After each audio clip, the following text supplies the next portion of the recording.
and drippers.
Participants, but of course, when everybody's just waiting for it to open, by the time you can get in settings, when you start the voice chat, a few people have already joined and they wouldn't have been auto muted. So Telegram, it's kind of weird like that. I wish they would adjust that, right? So you could set that setting before the voice chat goes live.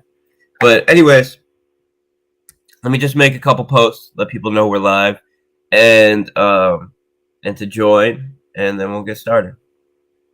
Thank you for coming, guys. Very excited.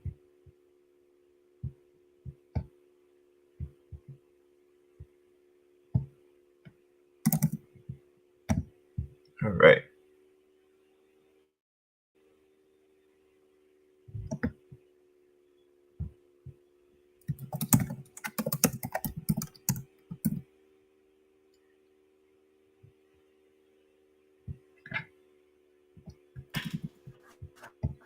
Salute to everybody in the Animal Farm chat. Shout out to Mighty Leader, the developer slayer, slaying developers all across DeFi land.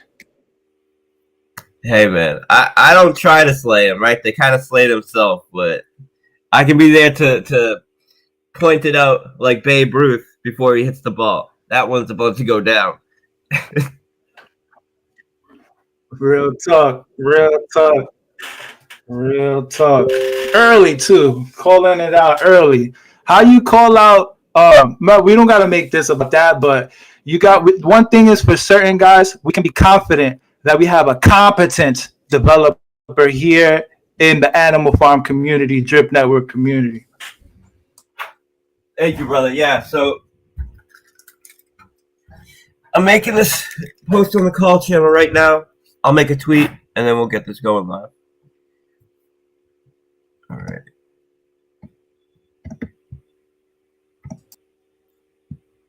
Man, we're bigger than ever right and then, now. Guys, we want the tough questions today because they. Oh yeah, for sure. Bigger than ever. Algorithms are crazy. You know, if you're not talking about drip and you're in DeFi, your views are going down. Your engagement is going down. So we got the best thing in crypto. Period. Yeah, when I'm looking at our numbers, like when I post on the call channel, we're getting, 4,000 people looking at the post within, 5 minutes. That's crazy. It's bigger than ever.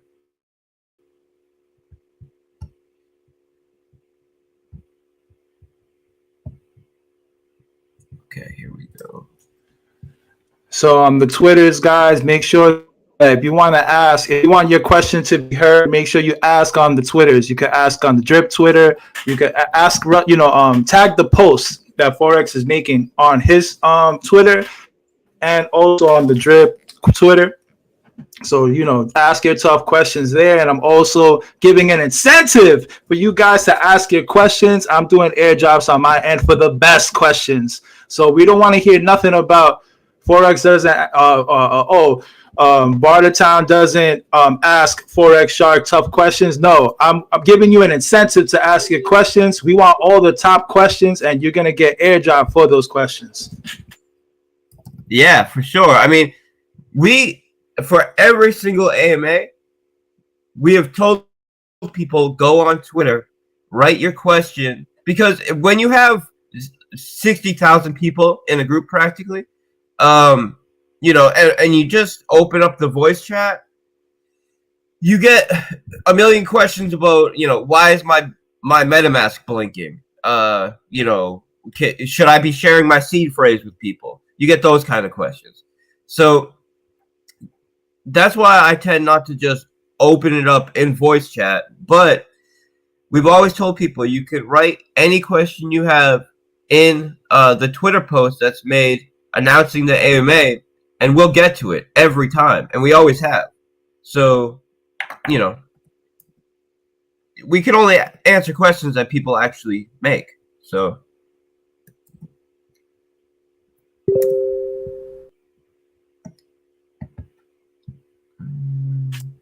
Right, and we don't want to ask continuing probing the same question over and over again that's been asked in a million other AMAs. And even Forex, when he goes on different platforms, let's say outside of Animal Farm, when he goes to some of the other platforms where it's open, it's an open session. Forex takes care of every single question that's asked on every other platform. Yeah, and I was actually thinking that I would like to open this one up fully. We got to do it per person though, because there's just too many people in this group. But I have no problem doing that at all, right? And I never have. So, I'm just spreading the link around right now. I'm just spreading the link around right now. I'm just spreading.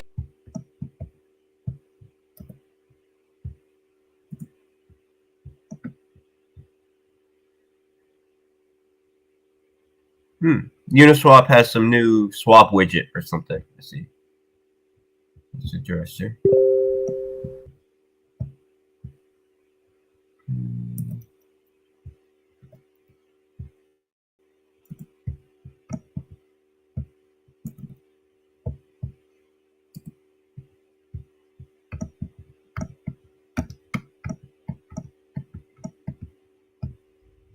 All right, guys. Let's get started.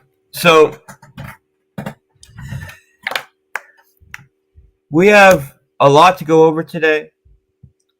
Some of this stuff I've been answering in other voice chats, just preparing, trying to get a good idea of what people want to know about, and fielding a lot of different questions from people. I think I have a pretty good idea about what people want to hear about and the questions that they have. So I'm going to try to get to everything that I know needs to be covered, and I'll try to get it done as fast as possible so it's easy to record and share and post on YouTube and everything that I know people want to do. And then we'll go over some questions on Twitter. So if you have any questions that you 100% want to make sure that I get to, post it on Twitter under our under the Drip community Twitter account. Just go to the last tweet I made, post it under there. We'll get to it, and then when all of that's done, I'll open up the voice chat. Just fully open it up, and we'll spend some time just chopping up after that. So let's just get to the piggy bank migration, the V2 pig token, and the animal farm. Right. So I want to try to cover all of those questions first, because I think that's what's on everybody's mind more than anything right now. And then we'll move on to a lot of other things that we have going on. So with piggy bank, on Thursday, this Thursday coming up in 6 days, we're going to be redeploying all of the contracts, right? So piggy bank V2, pigs V2, the pigs master chef contract, right, V2, and the Pigpen V2. Now, as far as what the average user or the user of these contracts, as far as the actions you need to take, it's very minimal. So if you had pigs in the Pigpen, or you had pigs BUSD LP tokens in the piggy bank, as long as you did what you could to withdraw those pig tokens from the Pigpen and those pig LP tokens from the piggy bank and sent them into the crediting contract that we had on our Animal Farm front end there. We built a dashboard for it. As long as you did that, right, to the best of your ability, because we know that in the piggy bank, for example, some people had their stakes time locked. And even if you didn't have your stakes time locked, you could still only claim so much every day due to the mechanisms of the piggy bank. So we know this and we accounted for this. But as long as you withdrew what you could withdraw, given the restrictions of the contract, and sent it into the credit contract, when we go live on Thursday, when everything is unpaused, you will be credited in whatever contract you were in when we paused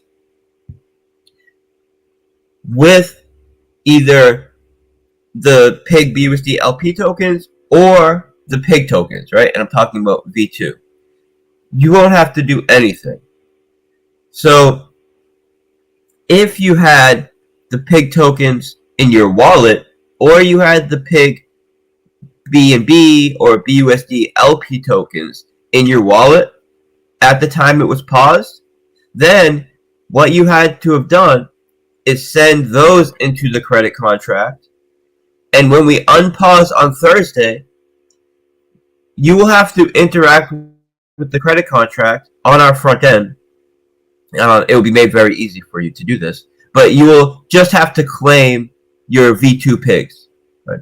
And it will be a 1-for-1. So if you sent in 10 pigs that were in your wallet when it got paused, so you had 10 pigs in your wallet when it got paused, right? We unpaused it to allow you to send those pigs into the credit contract. You sent in 10 pigs, V1 pigs, you will be able to claim 10 V2 pigs. Now, the way LPs work is a little bit different, all right? So with LPs, there are a couple different factors which determine the actual number of LP tokens in circulation.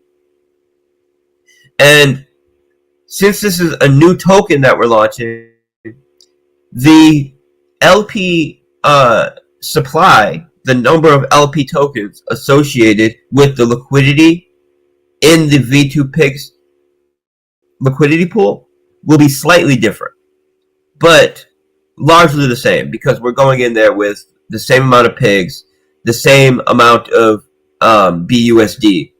So it will be very close, but just due to the way that liquidity pool tokens are created, there will be a slight difference. So the way that we're handling that is, if you held 10% of the LP tokens when in your wallet when the contract was paused, and when we unpause it to allow you to credit it, you sent those LP tokens in.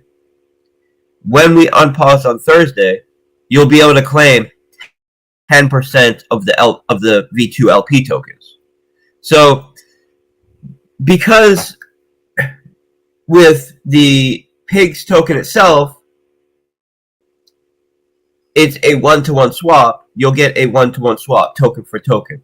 Because LPs work a little bit different, you're still getting a one-to-one swap as far as the percentage of the LP tokens you hold, but because there's a chance that it will be slightly different, say, when we create it, there may be 500 additional LP tokens, just due to the way that LP tokens are created when you add liquidity.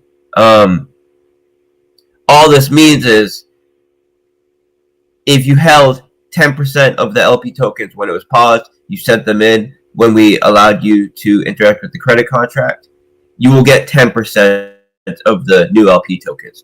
So it's a one-to-one swap as far as the value goes, right? And the capital that is actually backed by those LP tokens. Now, if you didn't, as I said, if you didn't have any tokens in your wallet at the time that we paused the PIGG's contract, and they were in various contracts, that's where you will be credited when we go live. And this way, this allows for multiple benefits, right? So one of the major benefits is we're not just putting all of these tokens that were locked up or utilized in the ecosystem, and now all of a sudden they're just going to be in people's wallets where they could sell them, they could dump them, they could do whatever with them, right? We are taking the tokens, the V2 PIGG tokens, and they will be in the same exact state as the V1 tokens were as far as how they are interacting with our ecosystem as a whole. If they were locked up before, they will be locked up now. If they were staked before, they will be staked now. If they were in the holder's wallet before, they will be able to be claimed on Thursday, essentially allowing them to be in the user's wallet when we go live on Thursday. So there are a few people that I've seen that have been concerned that we'll go when we go live, people will have all of a sudden a bunch of PIGG tokens in their wallet, and people will have to decide what they want to do with them from that point on. And the reality is there will be some small percentage, less than 20% of the PIGG tokens in circulation in people's wallets. It's actually much less than 20%, but let's just say 20% because I know it's less than 20%. Will actually be in circulation that could affect the market. All of the rest of the PIGG tokens are either locked up or staked. The vast majority of them are in the LP. Over 80%. It's something like 85% of the tokens are locked up in LP tokens in the piggy bank, right? Then there's another some large percentage that are in the Pigpen contract, staked. And the reason why they will want to remain in the Pigpen contract is because when we go live with the Pigpen contract, first of all, the time locking mechanism will be set. So if you're in there, your stake will be time locked just like it was before it was paused, right? And of course, it's a relatively short time lock, but this is mainly to ensure the security of the protocol, right? So no one can do any kind of flash loan protocol or anything like that because you have no ability to do anything in the Pigpen within one block, right? So you deposit, you can't withdraw within one block, you can't claim within one block. There's a time lock there. So when we go live on the Pigpen, not only will there be a time lock, which means that no one in there will, be making any kind of rash, emotional decision there. And also, there will be a lot of additional capital in there because this whole time, while capital has been sitting on the animal farm, we've been earning yield on it through our collateral rehypothecation protocol, lending that capital out to a DEX, right? Earning cake. And this cake will be sold, and we're going to use it for a major Pigpen injection. So the Pigpen, when we go live, will have an additional couple $1 million in there as far as BUSD dividends ready to get paid out to the community. So that's huge, right? That's a major incentive for people to remain in there, because they know if they remain in there, that's millions of dollars that is going to get paid to them, right? And there are a few tweaks that we were able to make, just being down and having the ability to launch the contracts, the Pigpen Mastership contract, the Pigs Mastership contract, which includes elements of the Pigpen.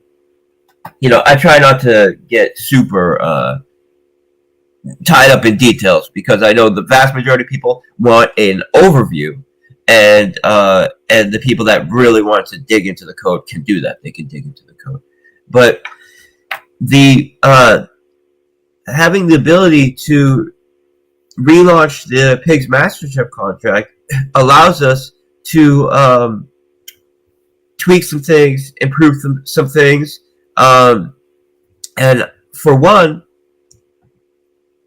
we were not implementing the tax on dogs. So we had an adjustable tax on dogs, which we've always spoken about. We were not implementing the whole tax that we could have on dogs, right? When we launched with a limit, right, from 6 to 10% tax that can be applied on dogs, and this tax goes to, for one, provide liquidity to dogs, but the majority of that capital associated with the tax goes into the pig pen. So what we're going to do when we go live is adjust that tax on dogs, which for one will be a disincentive for people to sell it as soon as we go live, and for two, it will migrate even more capital into the pig pen. So the pig pen is something that I feel is a very important, integral part of the platform. People that are invested in it understand that this is a protocol that acts as a dividend revenue sharing model, where capital that otherwise would be going to a dev fee on any other platform, right? You look at any other farm out there, the percentage that we're taking out of deposit fees would traditionally be allocated to developers.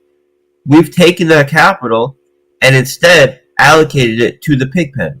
Now, because when you are allocating capital to developers, you want to ensure that this capital is not being used in any kind of not being used for any kind of short-term perspective, right? You want to ensure that developer capital is being utilized as a type of long-term investment, and you want them to be invested in the long-term success of the protocol. And this is what the Pigpen does. It shares this developer fee with the community, but in a way that enforces a long-term perspective on how you manage this capital that's coming to you from these developer fees. And it does this through time-weighted dividends. What I mean by that is, every day that you remain in the pig pen, your share of what you get paid out increases a little bit relative to the newer people in the pig pen. And this is made more so if you're taking the pigs that you're earning in the farm and continuing to use them to accumulate your position in the pig pen. And as the pig pen grows, and that vault that is being used to accumulate BUSD tokens grows, this is also increasing the percentage that get paid out daily. So the pig pen is for people that recognize the long-term value of a platform like this and are choosing ownership over short-term rewards, right? And I think it's a trade-off between the piggy bank and the pig pen, where the people in the piggy bank want that short-term, kind of instant gratification reward model, but we still implemented a mechanic into the piggy bank for people that have a longer time horizon to really take maximal benefit of it, and that's that time locking mechanism. Right? So whether you're in the pig pen or the piggy bank, you're going to benefit from having a longer time horizon just based on the fundamental mechanics of the protocol. But I would say the pig pen is for people that understand that when you have a protocol like this, right? When you look at the top, the top, say, 2 or 3% of farms out there, they're still around because they brought something new to the table, and they've been around for years, right? And the people who developed those protocols have made hundreds of millions of dollars in developer fees. We've taken this same earning mechanism that allows you to earn as an owner, and now through the power of DeFi, shared that with the community through the pig pen.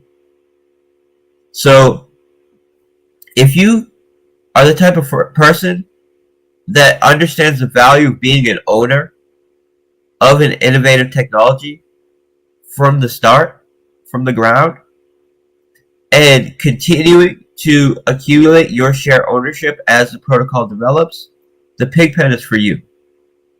Right? If you also want to have some sort of shorter term play on it, the piggy bank is perfect for that. I would say it's a little bit higher risk, but it also has a higher payout and a faster payout. And I would say kind of the best of both worlds would be time locking in the piggy bank. And the power of time locking in piggy bank is something that no other protocol has offered, because it's giving you a bonus on your principal that you can then earn compound interest on for the life of the stake. And there's no other protocol that gives you that kind of earning power to be able to earn compound interest on essentially not free money, but money that is being allocated to you simply for agreeing to keep your collateral on the contract for a period of time. Right? So if you plan to take full advantage of the contract anyways, and you plan to have that capital on the contract anyways, it is essentially free capital that you're getting, that you're able to earn compound interest in. And there's no other protocol in the space that allows for this kind of mechanic. So it's huge. As I said, somewhere over 90% of the tokens, right? I know it's 82% of the tokens of the pig tokens are locked up in LP, in piggy bank. Then there's essentially the rest of the tokens, right? Like almost all of the other tokens are in the pig pen. There are very, very few pig tokens that were actually in people's wallets. So anybody that has any concerns that this is going to go live and people are going to, all of a sudden have a ton of pigs in their wallet that they're then, may panic sell or try to take a quick profit on and buy lower or whatever the case is. It's just not possible because, as I said, 82% of the tokens are locked.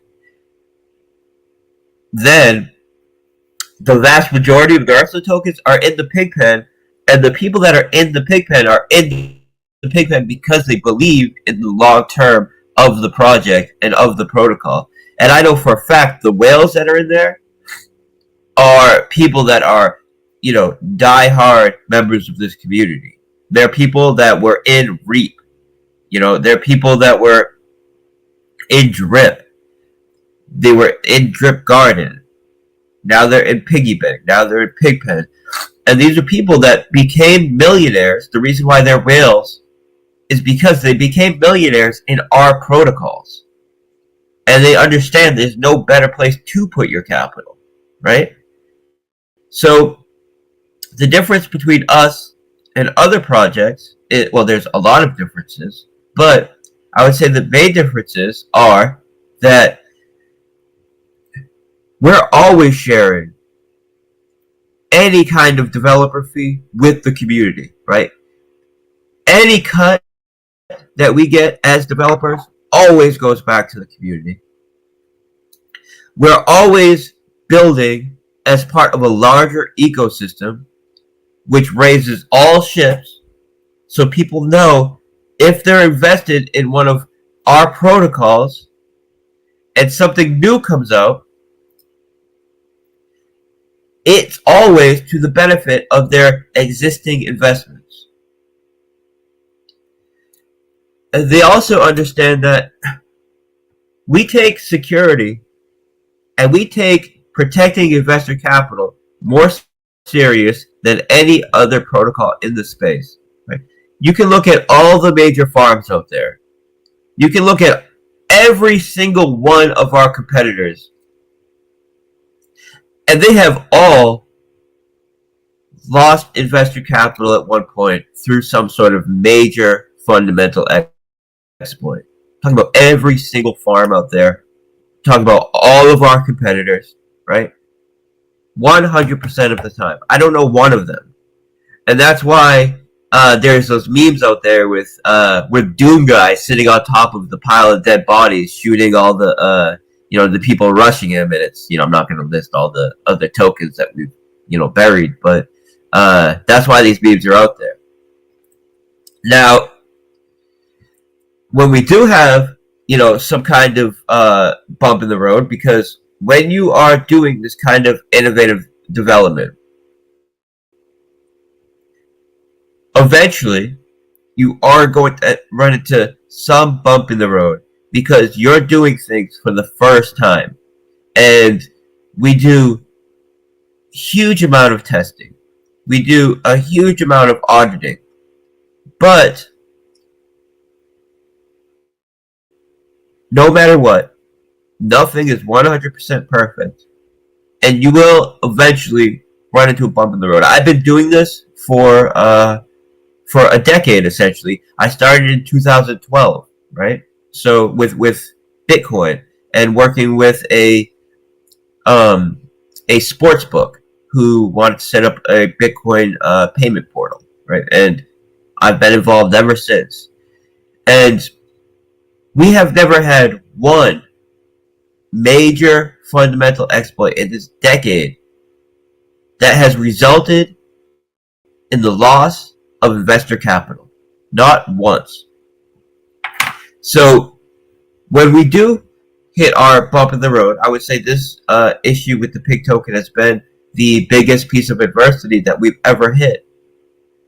Due to the diligence that we put in to our protocol and the backups that we put in place in case something unexpected does happen, you see how that resulted. Something unexpected happened.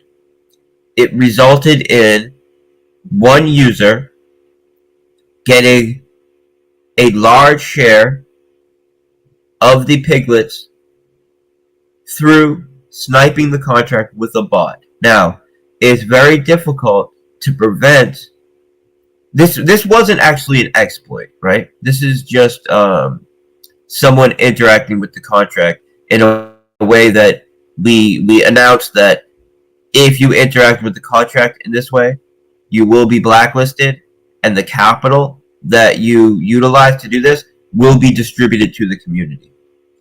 So, sniping a contract isn't an exploit, but it is a piece of adversity that we hit, right? So, when we hit this piece of adversity, you see what happened. This person got more piglets than they should have, given our essentially terms of service, right?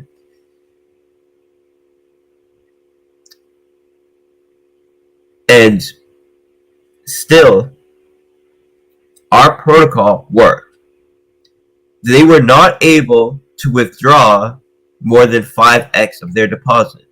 This was a sustainability and security protocol that we put in place, for one, in case something unexpected happened, and for two, to ensure that people are not infinitely draining the system because they made one deposit on it 2 years ago and they're still draining the system, right?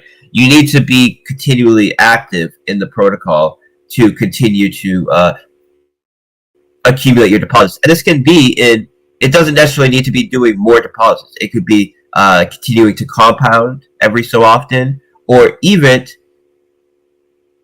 doing referrals. And these referral bonuses count towards increasing your deposit, which allow you to continue to earn in the protocol. Very similar to drip. But when when something unexpected happened, our safety protocols prevented the capital from being drained, prevented investor capital from being lost. We protected investor capital. We then paused the PIG contract. Now, why did we have a pause in the PIG contract? This was because we still had PIG, we still had major elements of the PIG's protocol to deploy. We knew that we were going to implement a major part of the protocol that is rewarding people for locking up PIG LP tokens and utilizing PIG LP tokens. So we knew we were going to be launching a major PIG contract, or several major PIG contracts, and these PIG contracts could be sniped, and they could be, something unexpected could happen. So we kept that pause functionality in PIG token in case something unexpected happened, so we could put the brakes on it, knowing that, all right, if something unexpected happens, they will not be able to withdraw more than 5x their deposit. That gives us at least 24 hours where we can now triage the situation, pause the PIG's contract, and remedy whatever came up, right? So we were not expecting this to happen, but we did the due diligence. So in case something did happen, we had the ability to remedy it without investor capital being lost. Now, what did we learn from this? This is big, right? So we learned many things. First of all, doing a deploying like this, even if it isn't a token, and even if we've launched a similar protocol and we followed the exact same protocol, we followed the exact same launch protocol and all the same launch values as a previous project which had no issue because it wasn't sniped,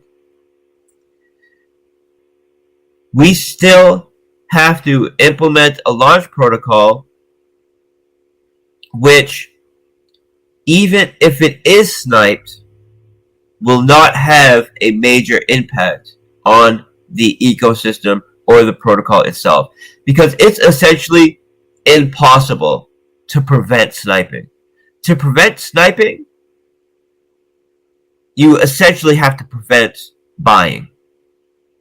And of course, that's not possible. So your options are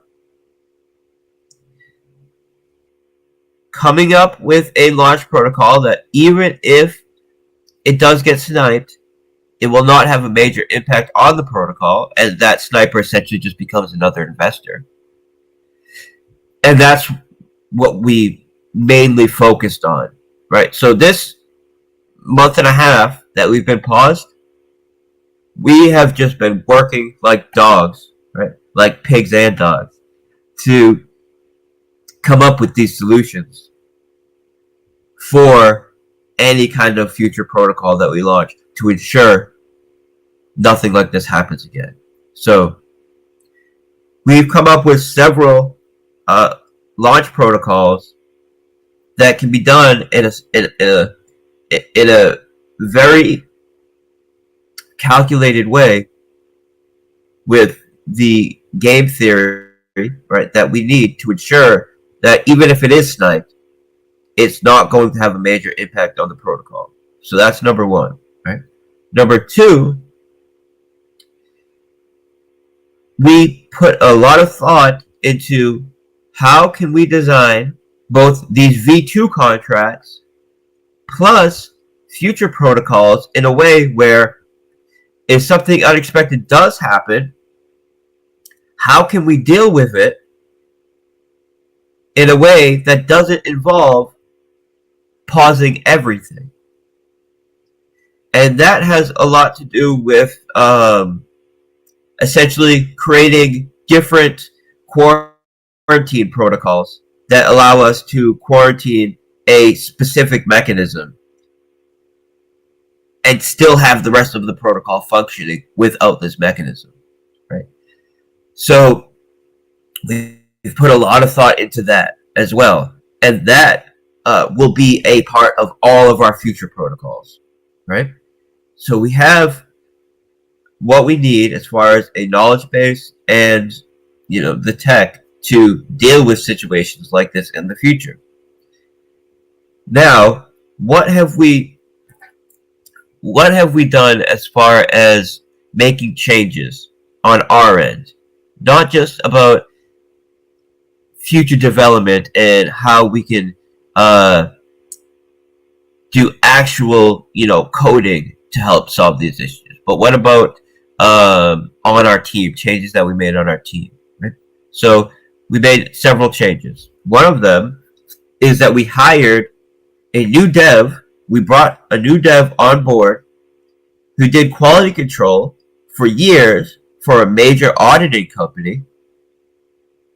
And his job is 100% just to do quality control in our work. To be looking over our shoulder at all times, watching everything we do, auditing everything we do. Whenever we run into any kind of, I don't want to say problem, but something that we need a solution for during development, he will work on it on his own without any communication with us about it. And then we will compare our work to see if he came to the same solutions as us and why we came to those conclusions. And this is something that I believe is really going to take us to the next level, right? This is something that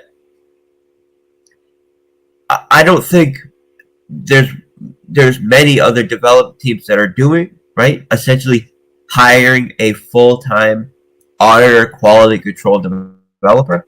But it's something that I feel is necessary for us due to the amount of capital we're dealing with and the responsibility that I feel for this investor base, right? So, as I said, we've always done due diligence, always, which is why we've never had any kind of fundamental exploit that has lost investor capital. But we can always improve, and we are always improving. So that's what this is about. We've also adjusted the way that we set deadlines. So you guys may have noticed that I waited until 100% of the work was done, 100% of the development and testing was done to set this date. And I know a lot of people just wanted a date. They're like, come on, just tell us when it's going to launch. But for me, it's very important that we wait until 100% of the development is done, because when you are forced with a deadline and you are still doing development, what always happens is you end up saving that last thing that you're trying to figure out till the end, because you try to just handle all the low-hanging fruit first. And then you end up with the deadline right around the corner trying to solve some last minute thing, and that's where errors happen. So we have adjusted the way that we set our deadlines, and what that means is it will not take longer for us to do development, right? We'll still be pumping out development faster than any other dev team in the space, like we've been doing. But we'll just be more accurate and more precise with our deadlines. And instead of saying that we'll be out in 2 months, we'll be out in 1 month, we'll be out in 2 weeks, we'll be out in 1 week, while we do the development, we'll say our aim is to be out in about 2 months, say, but we will give an official deadline when the work is 100% done. And we'll still get that work out just as fast as we were before, but we will not have a scenario where we feel forced to make a last-minute decision to meet a deadline because we will wait till the work is 100% done. And that's big, right? So these are changes that needed to be made, I feel, and they were made. Now, we've been grinding for years now. So after Animal Farm was launched, my main partner, PIGGY, right, he was starting to get a bit burnt out. So what I did was I hired an additional developer, right, not including the developer that is only doing quality control, to help kind of pick up that slack, allowing PIGGY to, to have some family time, relax, do his thing. So we're coming into everything with fresh eyes. We are more excited than ever. I've been doing so much networking and so much communication with other development teams, with major platform owners, with marketers, with different VC groups, right, for securing deals and also helping to promote our deals. So I've met more connections and have had more opportunities for us open up in the past month than I ever have since we've launched any of our protocols. So between the development changes we made, between the team adjustments that we made, between the connections that I've made and the networking that we've been able to do in the past month, and then looking at our numbers, right? When I make a post on the call channel, when I make a tweet, we're bigger than ever. We're more bullish than ever. We have more opportunities than ever. I have more development ideas than ever. There are so many things I want to build. And everything that I want to build at this point does not involve creating additional tokens, right? They all involve creating new utility, new use cases, new contracts that support our existing tokens, right? And when I say this, I'm talking about bridges.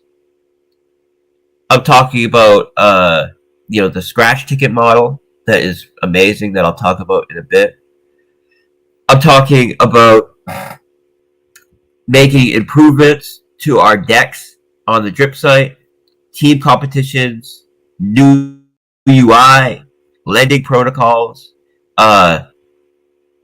various, partnerships, working with other development teams that may be creating an additional token, but this token essentially acts as a vehicle to drive capital into our existing tokens. So, we are in a better place than ever. And of course, there are people out there that will not be happy, right? That we hit this bump in the road, and I would never call it a small bump in the road. Whenever you have a a situation like this, right, I take it very serious, and I take full responsibility for it. And when I say I take full responsibility for it, I don't mean I beat myself up about it. I mean that we make the adjustments to improve and ensure this never happens again. We look at what we did that was good, and we look at what we could have improved on. What we did that was good, when we came into something unexpected, when we hit that bump in the road, we were able to protect investor capital. What we can improve on, first of all, we can make improvements to ensure that this never happens again. We can make improvements to ensure that if something unexpected does happen, because this is innovative technology and we are doing things for the first time, that, like always, we protect investor capital, but also we don't have to pause the protocol. We can quarantine whatever the issue is, deal with it in a way that's fast and does not affect all of the holders, right? So, and the list of other things that I've already named. I don't want to repeat myself here because I want to make this as succinct as possible. So, I'm going to get to questions about the piggy bank and Pigpen. I'm going to see if there's any in Twitter, and then what I'll do is go into some of the things we have coming up for Drip, some of the things that we have coming up for Animal Farm, and as far as future development, and essentially everything we have on the roadmap for Drip, and all the exciting things we have as far as promotion, marketing, partnerships. Then I will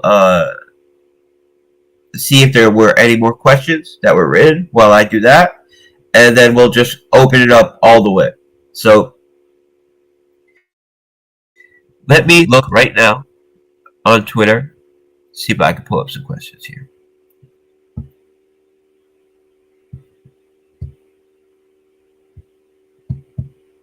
Okay, so I'm going to go to the first one that I wrote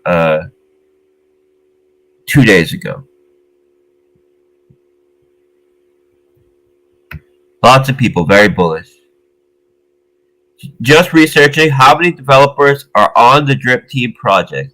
Okay, so right now we have 2 main developers, not including myself, and then we have someone doing quality control. So we have myself, my partner BB, someone named Sans that we brought onto the table, and then we have an additional developer that we brought up just for quality control, who isn't actually his focus is not at all developing the protocol. His focus is just 100% on checking work and doing quality control. So, but then, when you say the Drip project team, I don't want to just include those people, because we have guys like Bartertown, we have guys like Angel, right? We have guys like Drip Ninja, we have guys like On, we have so many people, Stonecutter, that are essential parts of the team, right? So without them, we would not be what we are. So they are 100% part of the team, right? And then when you say the Drip project, I take no developer fee out of Drip. So these people are, I would say, just as important to the project. They are essential to the project, and most of them have made more from the project. Well, certainly more than I have, and I'm sure more than BB and some of the other people. I'm not the kind of person that's watching other people's funds and seeing what they're doing with their money. Like, everybody can do whatever they want with their own money, and I watch my own money. Apart from specific agreements I have with my developers about what they're allowed to do, they're not allowed to, buy up huge amounts of the token and do swing trading or anything like that. But other than that, I'm not watching other people's funds. But I know, just because I know how much I've made off of Drip, which is very little, like less than $100,000, because I don't take a developer fee and I don't trade it either, because I feel like I have a unfair advantage having insider information, and it just wouldn't be right for me to be trading it. So I know that the majority of these people have made a lot more capital than me on Drip. So they're essential to the project. They've made more in Drip than even the core dev teams, and they've contributed so much to Drip. So the team is large, but when you talk about core developers, essentially there's 3 of us. 2 of us, me and BB, built Drip, but we've added to the team since then, and these people that we've added have helped. Okay. Okay, so a lot of these questions are about Drip, but I'm just going to get to them now while we're going over questions.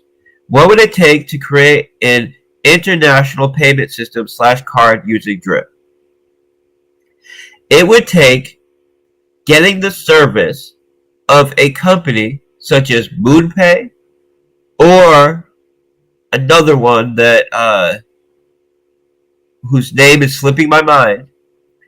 And the fact is that some of these companies, such as the one that's slipping my mind right now, but I'm going to look it up. I'm going to take a note right now, actually, to look up the name of it, because I need to check on the status of the application that I submitted to them. Some of these services are servicing tokens that are significantly smaller than us, right? Have less liquidity, less volume, less investors, and they're servicing a fiat on-ramp for them, utilizing debit cards, right? So they essentially work as debit cards for those tokens, and all it takes is for one of these services to start servicing us. Now, I've already applied to one of them. I applied to this service right before we had to pause Piggy Bank, and my full attention has been on Piggy Bank and getting Pig's V2 token launched so we can continue to move forward. So I have not yet checked the status of this application, but there's a high probability that we will get approved for this application, because I know that the service is servicing other projects that are much less developed than ours. Then there's MoonPay. Now, I haven't applied to MoonPay yet. The reason why I haven't applied to MoonPay yet is because I know someone who was a major private investor in MoonPay. I'm not talking about in a token or anything. I'm talking about in traditional markets. He's a major venture capitalist that funded MoonPay, and he has a lot of sway with that company. And my plan with him is to network with him and get someone behind the scenes pulling for us. So when I do submit that application, it's fast tracked for us. And this specifically, this fiat on ramp through debit and credit cards is something I was heavily focused on right before the piggy bank thing, and I completely put that on the sideline so I could hyper focus on getting piggy bank up and running. Now that 100% of the development is done with piggy bank, my full responsibility and what my resources are going to be fully allocated to are promoting Animal Farm, promoting piggy bank, promoting Drip, and networking to set up this kind of infrastructure for Drip. Right, that's what my full focus is on right now, and I'm very excited about that, because we were on the brink of some very major progressions for drip and for our other protocols, but specifically for drip, before I had to put it on the sidelines to deal with piggy bank. And now, you know, all of these opportunities are just waiting for us to pick them back up and put them back on the table. So I'm very excited to get back to that, because there are some major progressions that we can make there. And I just so you know, I'm taking notes as I read these questions, just to just for my own reminders of things that I want to do as soon as I get off this call. So okay, let me go to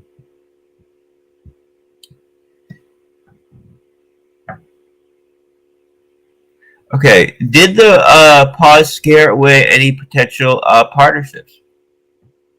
I would say the opposite. We've had more people coming to us for partnerships and more people ready to work with us than ever. And I think this is twofold, right? It's because other developers know the space, they understand the technology, they know what happened, and they understand what happened, right? And they understand that although it was a big thing for the community, of course,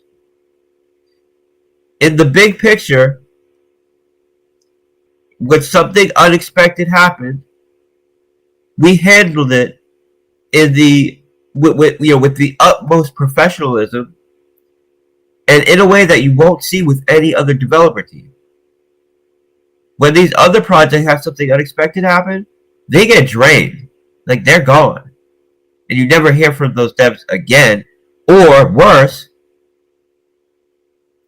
they're using an alt, or trying to get people to get into the next thing, which without making any improvements, and it happens over and over and over again, right?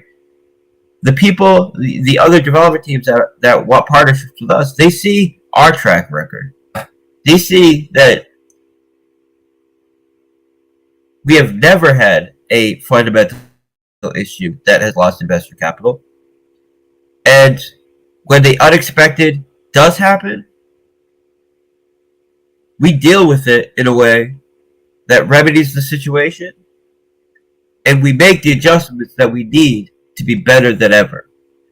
So we've had more people reach out to us than ever, right? And that feels good, right? Because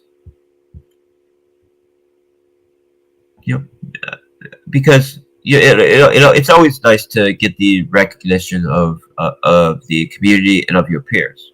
So, right.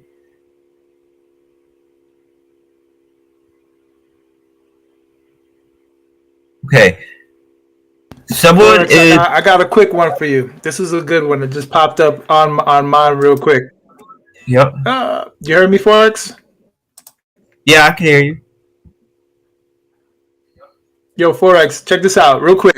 This is a good one. Okay. As a shared owner of the animal farm, until now, we have not seen any proposals coming by to vote for in the pig pen. So are there any ideas that may come by as a proposal to vote in the near future? That's a great question. Yeah, there are. So there are several partners that want to have vaults on the animal farm. We're going to put any potential partnerships up for a proposal, and there will be a vote on that. I would say that's the main thing on the table for proposals right now, right? Now, of course, the reason why you haven't seen any proposals is because we've been paused for the past month and a half working on piggy bank. If we had not been focused on that, we would have already had several partnerships, up for vote with proposals on the animal farm. So that is the governance protocol is a major part of Animal Farm. The owners of Animal Farm are the people in the pig pen, and any kind of major addition to the Animal Farm will be up for vote, and it will be up for vote based on these proposals. I should also say that in or on the Animal Farm, there is a way that you can fill out an application, and this application is if you are either a developer that wants to work for us, you're a potential partner that wants to partner with us. You can also utilize this submission mechanism to submit proposals that you would like to see go up for vote, right? And we are more than happy to accept these proposals and put them in front of the community. So please, if you have something that you think is, transformative, that will really be something that the community will love and will benefit everyone and incentivize more capital to come on, submit a potential proposal to us, and we will review it and we will get it up for vote in front of the community. Now, there's a ton of different things that I want to do with Animal Farm, but my plan is to kind of take one thing at a time, and the obvious next move on the Animal Farm is partnership vaults.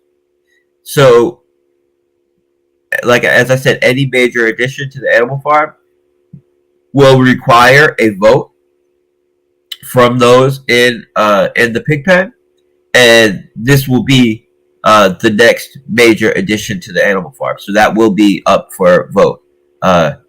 So the proposal will be put forward in front of the community. Those in the pig pen will get a vote for every pig that they have in the pig pen, and we'll be able to decide which partners get their spot on the vault, which partners get a vault on Animal Farm.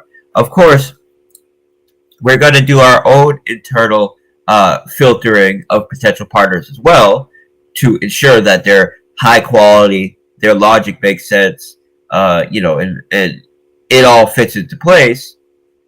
And assuming all of those things fit into place, which there are several development teams that have created projects that they want to partner and have vaults on the Animal Farm that are quality, that do meet the requirements. So this is something that alright, so in the next month, there are two major things that I want to see happen for Animal Farm and for Drip, right? For Drip, I want to see the major new UI update pushed, right? That's done, right? The things that we need to do for that are collect testimonials, because our new UI model is, I think, the best UI in DeFi.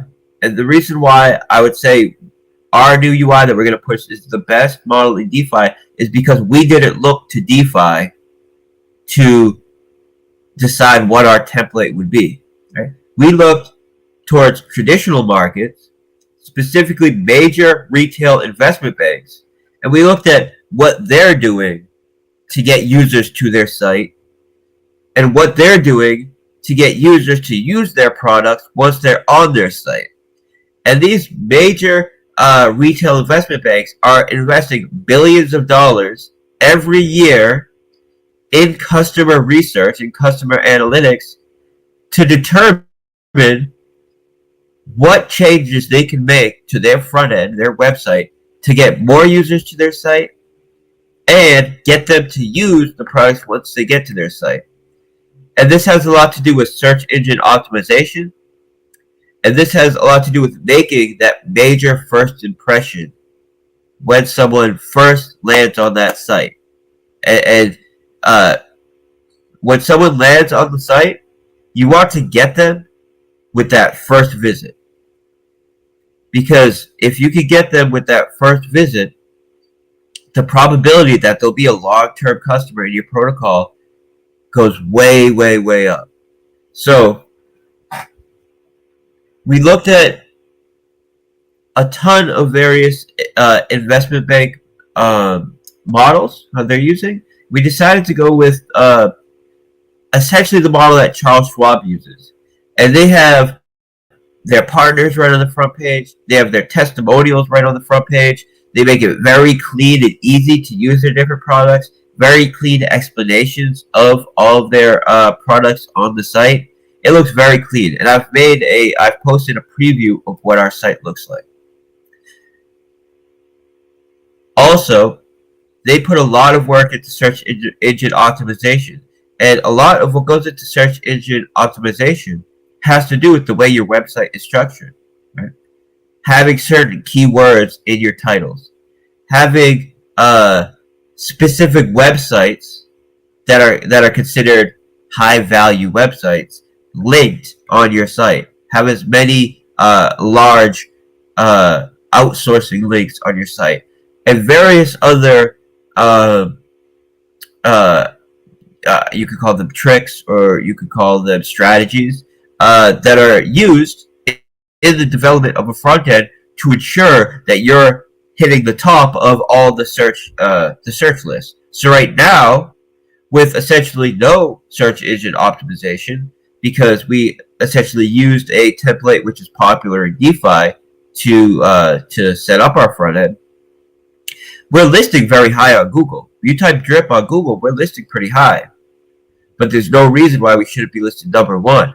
And I don't want to just be listed number one when someone types drip. I want to be listed at the top when someone types crypto, when someone types Bitcoin, when someone types, DeFi. I want to be at the top. So we put a ton of work. And not only did we do this in-house, I hired a development team that specifically builds websites for these major multinational companies. And that's their main job, is building websites, search engine optimization, and maintaining websites for major investment banks. So I spent a lot of time, researching, figure out who is building these websites, and how can I hire them, essentially. And we did. We hired them. I already paid for the work to be done. The work is done. The website is built. The only thing that we need to do is make the improvements that I want to make to our team airdropping system and implement team competitions, which is something I've wanted to do since launch, but it required a major front end update to do that. And since I wasn't really happy with our front end anyways, I didn't feel it projects the kind of value that we're providing in our contracts.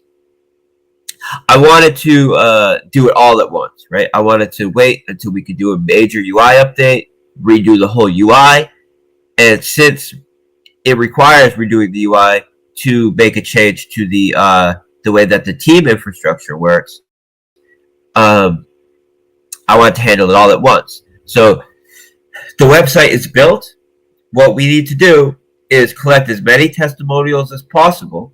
That way we can filter the best ones, right? And we'll have all of them up there, but we want to have the best ones on the front page, of course. And we... hold on a second. Let me just shut my door. I just had someone come to my house.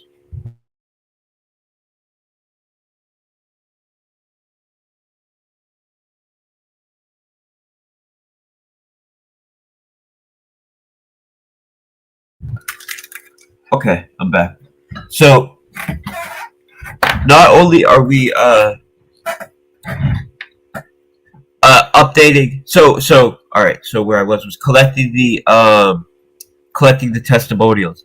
So We need to collect as many testimonials as we can, and we already have CryptoWorks, who is a team leader on Drip, collecting testimonials, and he's been collecting them for the past, say, 3 or 4 months. But we're going to put more focus on that over this next month. So when we go live, the plan is to push this UI next month. We'll have all the testimonials ready on the site. We need to and we need to make the adjustments that we want to make to the team system. So that's ready to go for the UI as well. And the changes we're making to the team system have nothing to do with the structure of your team. So this is the structure of everybody's team is immutable. That's handled by the smart contracts, right? So all that's immutable. None of that changes. What's going to change is the efficiency of airdropping. So instead of having to do a million different clicks and making it, it's kind of a pain in the butt plus a little confusing to use the team airdrop system, we're going to make it way more simple and way more efficient. So you just click a couple buttons and it does the airdrop to the people you want to airdrop on your team, given the filters that you set. We're also going to implement team competitions. And this is something that I've wanted to do since day one. And we baked in the ability to do it since day one. But as I said, it required an update to the front end to be able to do it. And if we were going to update the website and the front end, I wanted to do the full update. So this is our opportunity now to implement these things that I've wanted to do since day one. So the team competitions allow for bi-weekly competitions where we set a goal, and the goal will be, for example, whoever does the most direct referrals that month, or whoever does the most referrals as a whole, whoever grows their team as a whole that month, or whatever team does the most capital deposits that month, or whatever team is the most net positive that month, whatever team does the most posts on a given social media using this given hashtag this month, etc., etc. And these are goals that help build up the whole platform and benefit everybody. And the winner of these competitions now get airdrop drip from the dev wallet to the team leader, and the team leader then gets to decide how he wants to airdrop these rewards to his team. And I will suggest that they airdrop it in a way that benefits the people that help win that competition. So, for example, if the competition is whoever does the most direct referrals that week, before the competition starts, a team leader could say, hey, we're going to try to win this thing. We have the ability to win it. So what we're going to do is, if we win, whoever does at least 3 direct referrals will get their share of the reward if we win, of the prize. And this prize is not coming from an inflation of drip, right? It's paying for itself because it's coming from drip that is going to the dev wallet, which currently is being sent to the vault and previously was being sent to a burn address. So I initially was sending it to a burn address because I just wanted to give surety to the investor base that there isn't some huge pile of drip just accumulating that, someone could interact with or put onto the market, whatever. So I was just sending it all to a burn address. And then I gave it a bit of thought and determined that, it's a bit of a waste to be sending it to a burn address when we could send it to the vault, and that would just allow even more sustainability as far as our dividend model. So then I started sending it to the vault. And in the future, when we have these team competitions, some of it will be sent to the vault, and some of it will be used as prizes for these team competitions. Right? So these are major, exciting updates that are coming to drip within the next month, right? So I don't think people realize how bullish and how important it is to have a high-end UI, because it's not just about your ability as a regular drip user to interact with the platform. Yes, it's nicer. It'll be more efficient. It'll be smoother. It'll be easier to use. It'll be better to use. Be nicer to look at.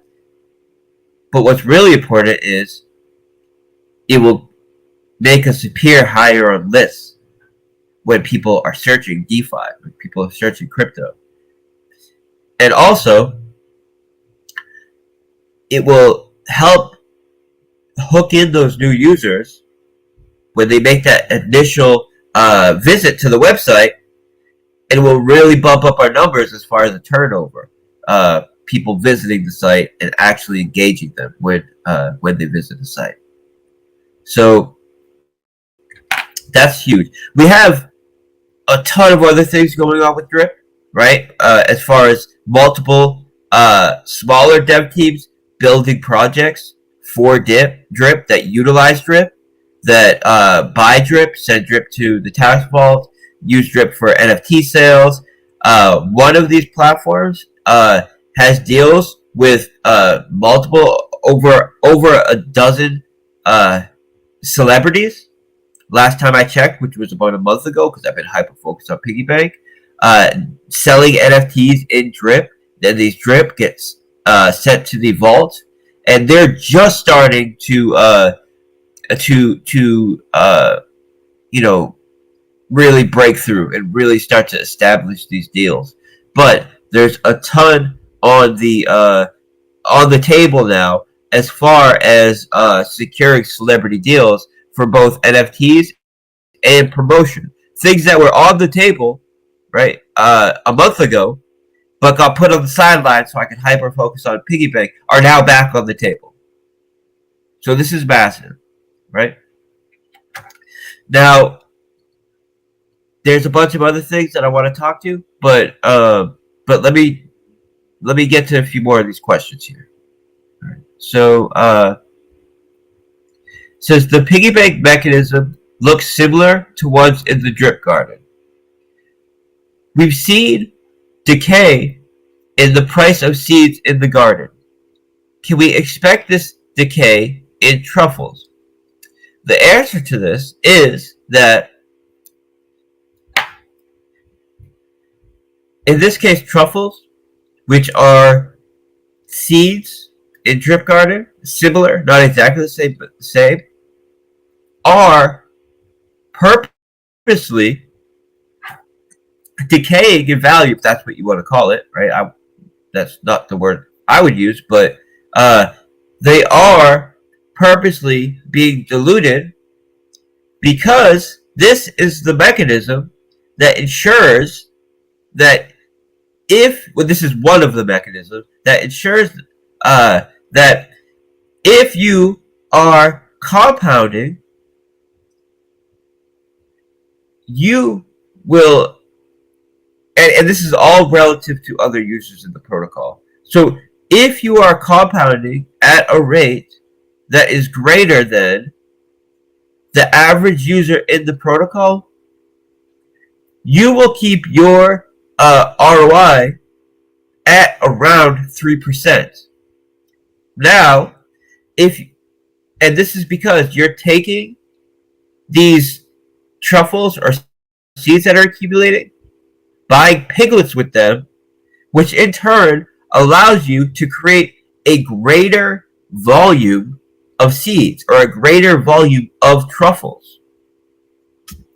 And this ensures that you're able to stay ahead of the decay curve, if that's what you want to call it, or the dilution curve, if that's what you want to call it. And if you're staying ahead of this curve, then you're going to keep your ROI at around 3%.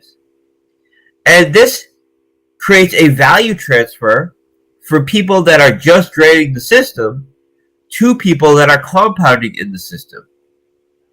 And this is a very important mechanism in the protocol, which ensures that it does not matter when you enter either the piggy bank or the drip garden as far as what your ROI is in the protocol.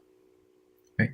So whether you enter in 2 months from now or yesterday, you can make up to 3% ROI on this protocol if you are frequently compounding.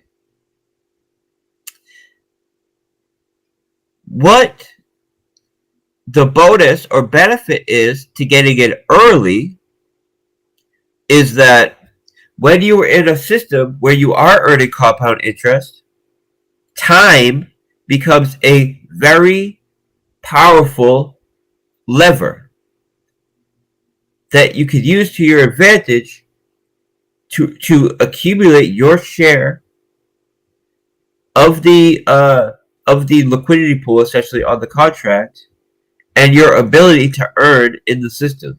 So the sooner you buy into the protocol, the more you can let compound interest work in your favor. But if you do not continue to compound in the protocol, eventually your ROI will start to reduce. And this is largely due to two mechanics. One mechanic, which essentially limits the amount that you can ROI based on your balance, and the mechanic that you spoke to here, which is the constant dilution of the truffle supply, which creates a value transfer from those who are just leeching the protocol to those who are compounding frequently. Now, the piggy bank puts a much larger emphasis on it with its time locking bonus. And this gives even more incentive to getting in early and staying in longer, because you're earning a bonus for agreeing to keep your capital there for a period of time. The sooner you get in, the sooner that period of time will resolve itself, or you'll hit that goal that you set as far as your time lock relative to other users in the system. And the longer or the more advantage you'll have to be able to earn compound interest relative to the other users of the system. So the great thing about I would say especially piggy bank is what is important are your actions in the system, less so than anything else. If you're compounding more than other users of the protocol, you will be earning more than other users of the protocol, regardless of when you got in. Now, with all things equal, say you're going to be just as active as someone else in the protocol, then yes, the person that got in earlier will have even more advantage because they've been compounding the system earlier. So it's truly a fair protocol, and the reason why I like to call it a game, even though it's not a traditional game, how normal people would look at a game, but for me, the game theory is similar to a game, because the actions that you take are and the result that you see from them are completely relative to the other players or the other participants in the protocol, and that's something that's relatively unique here, and also just extremely fair, right? Because it's not like other systems where you deposit and you might deposit 6 months from now, and because you deposited 6 months after someone, you don't have the ability to earn an ROI anymore. Your ability to earn ROI is very small. In our case, you can deposit 6 months from now, and as long as you're active in the protocol, you can earn just as much as someone that deposited yesterday, for example. So, all right, I got another question here. Okay, and I should also say that this element is not relative at all to the price of pigs, or it's what it's determining is your percent ROI of your deposit relative to other players in the protocol and the capital in the contract itself. So, okay, let me go to one of the other tweets, see if I can get some more questions here.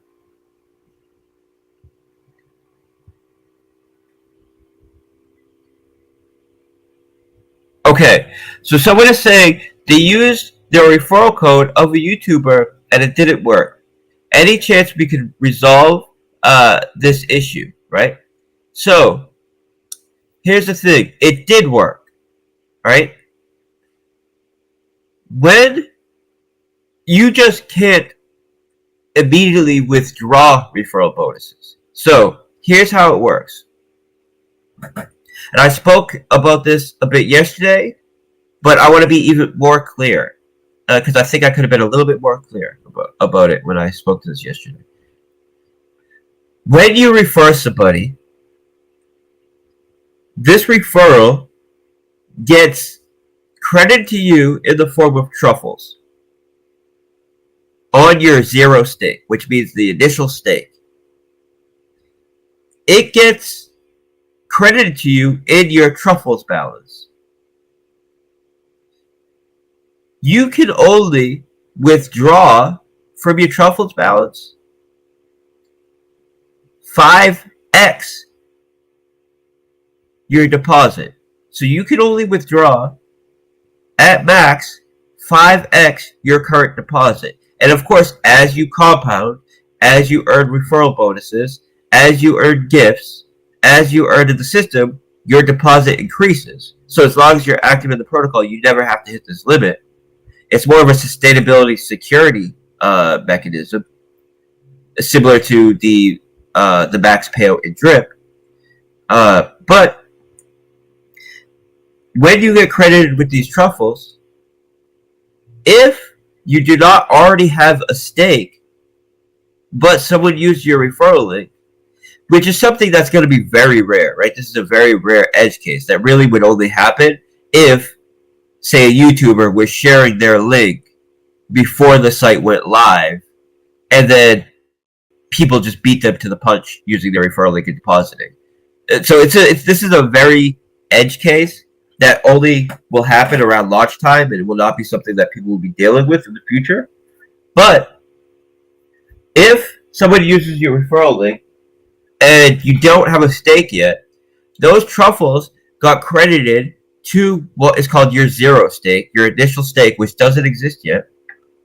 Which means, since there's a mechanism that only allows you to withdraw at most 5x of your current deposit balance, you cannot immediately withdraw these truffles. And we did this on purpose because we didn't want to allow people to, first of all, benefit from self-referring, because if you were able to do that, people could have just set up multiple wallets and self-referred and earned from it, right? So we couldn't allow it for that reason. But also, we wanted to ensure that someone who wasn't actually an active participant in the platform couldn't just spam his link all over the place, get a bunch of people to click on it, and then use that as a mechanism to drain the system without contributing to it.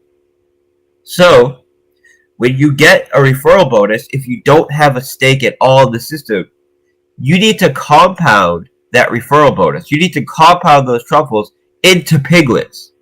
Then you have those piglets. This counts as your deposit, and now you can start earning truffles off those piglets, which you can claim or compound or do whatever you want to do. So the people who were thinking, right, if anybody that thought that they got referrals that they weren't able to access or whatever the case may be, that wasn't an issue with the protocol.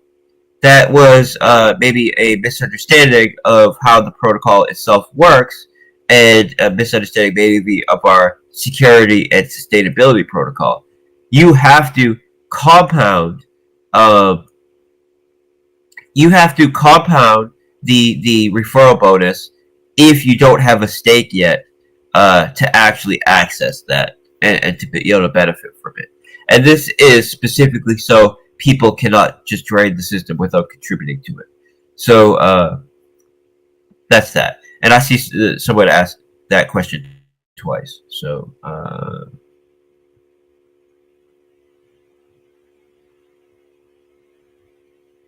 okay. I'm just reading some potential questions.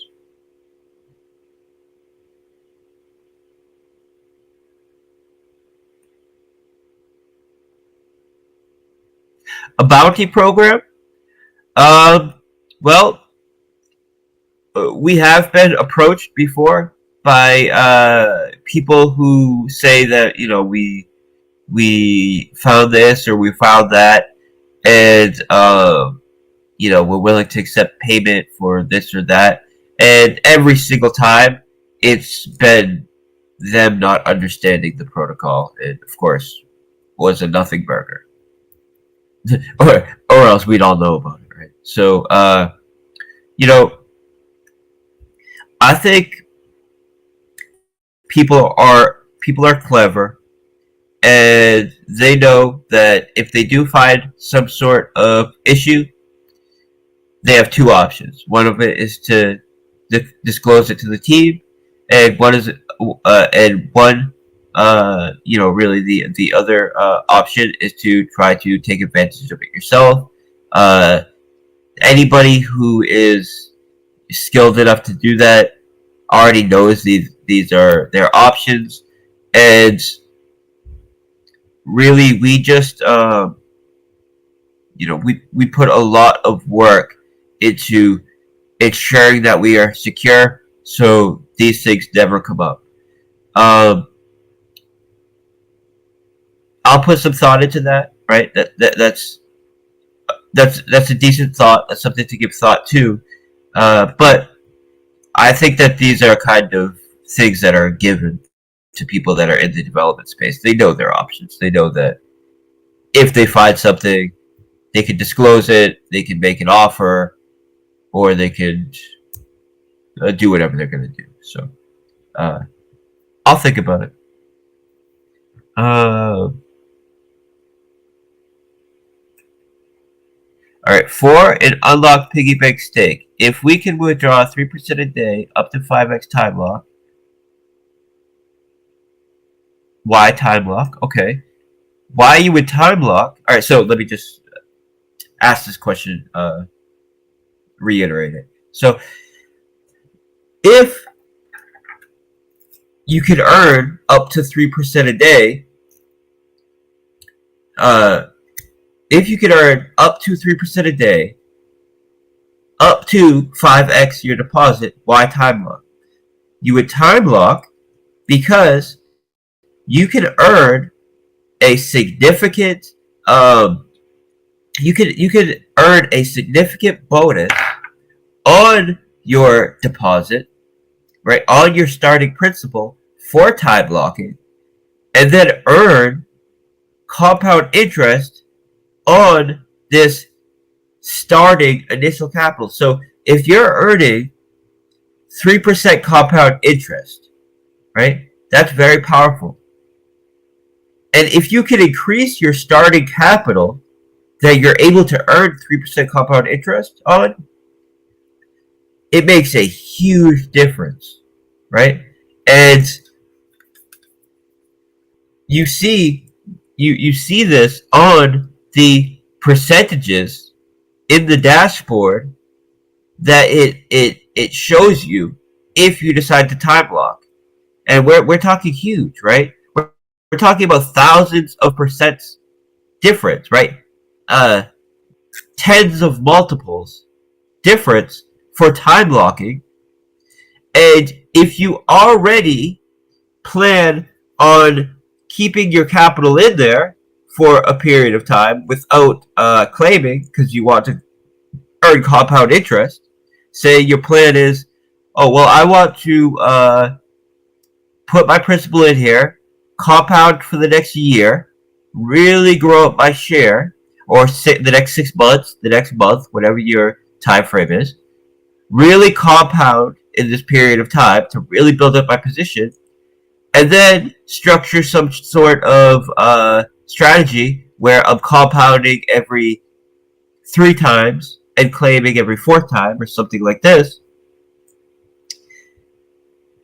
Then during that month or that year or that 5-year period, where you already had the plan that you were going to be compounding your principal, you could just time lock it, right? You could just make the agreement that you will do that, and now earn thousands of percentages more in ROI, and making this commitment to withstand from claiming and only compounding for a period of time also helps the sustainability of the protocol. So it plays 2 roles, right? It results in a more sustainable protocol plus higher ROI to those who make this commitment. And where is this higher ROI coming from? It's not coming from inflation. It's coming from a value transfer from those who are just leeching the system and not making this commitment. So there is a major value transfer here that is being powered by compound interest, and this value transfer is being made from those who are not making time commitments to those who are making time commitments. So this is why you would do this. And then what is the plans to increase the divs payout of the pig pen? And I already touched on this a bit, but we have a range as far as the tax that we can put on the dog token. And almost 100% of this tax goes towards the pig pen dividends in the form of BUSD. None of it goes to a dev fee, right? Or when I say dev fee, I mean PIGGY or anyone else, right? 100% of it goes to the community, whether it's in the form of adding additional liquidity to the dogs token or payouts in the pig pen in the form of BUSD. Now, from this collateral rehypothecation that we've been earning on the animal farm, I haven't tapped into that capital at all. And that's millions of dollars, right? I wanted to get past the launch phase and the phase where we have that first major cycle of people that are coming in just for the quick flip and really, purge those weak hands before I start putting these millions of dollars that we're earning in collateral rehypothecation to work. And where I see it best being put to work is in the pig pen. Because when you already have a liquidity pool of $30 million in pigs, for example, buybacks do work, and we will do some buybacks, but there's only so much impact you can have when you're buying into such a deep liquidity pool. But you could create the same value for pigs and get even more bang for your buck by taking that BUSD and putting it into the pig pen and now paying it out in the form of BUSD to people who are agreeing to put aside the pigs that they're earning for a share ownership of the developer fees or deposit fees, whatever you want to call them, instead of selling them on the market. So there's a cash flow that is making billions of dollars that we have yet to put to work. There's the flexibility of the dog tax, which is at the lowest setting right now, which we have the ability to adjust. And then there's the partnership vaults and other development that are in the process right now of being ready to be put to launch, which give more use cases, more utility to the PIG token and locking it up, and creating additional cash flows for the PIG token, including into the PIGpen. So the PIGpen, as someone in the PIGpen, you represent an owner of the platform. And owners of the platform, owners of any kind of company or major project, they don't expect to, 100x their capital in the first week and then pump and dump it, right? We're in this for the long term, and the protocol is designed to pay out over the long term, with payouts increasing the longer you stay in. Almost like a developer or team vesting option, where you're getting paid your share profit from the platform through a type of time weighting vested model, essentially. And this is to ensure that people aren't just buying the PIG token for a quick pump and dump, and the people that are getting it are in it for the long term. And if you do want a shorter term play on it, that's what the piggy bank is for. But still, even the piggy bank has this time locking mechanism to ensure that the people who are benefiting the most from that are those who have a longer term perspective on it. But you still do have the shorter term play on it if that's what you choose to do. So the piggy bank is massive for the platform, and it was not operational long enough to see that power play out into the price of pigs. And in fact, due to the unexpected kind of bump in the road, we didn't see the true power of the piggy bank have its effect on the price of pigs, but we will on Thursday, and in the months following Thursday, when the piggy bank is operating as designed, fully functional, providing that value and really just killing it, because I know it will, because it has that market fit and it's fulfilling that demand that we know people want. So it's very exciting. Thank you for your questions. Those are good questions. So far, they've all been good questions. Okay, I'm not going to answer questions that I've already answered, even if they're asked slightly different. It's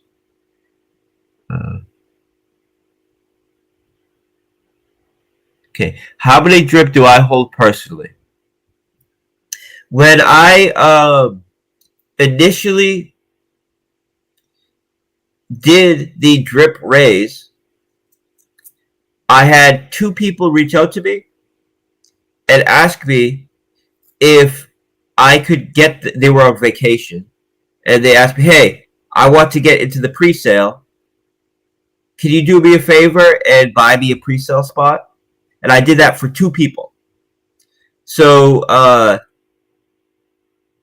those 2 people, for whatever reason, probably they were going to flake in the first place, and that's why they just weren't there on time. But for whatever reason, they never came and claimed those drip for me.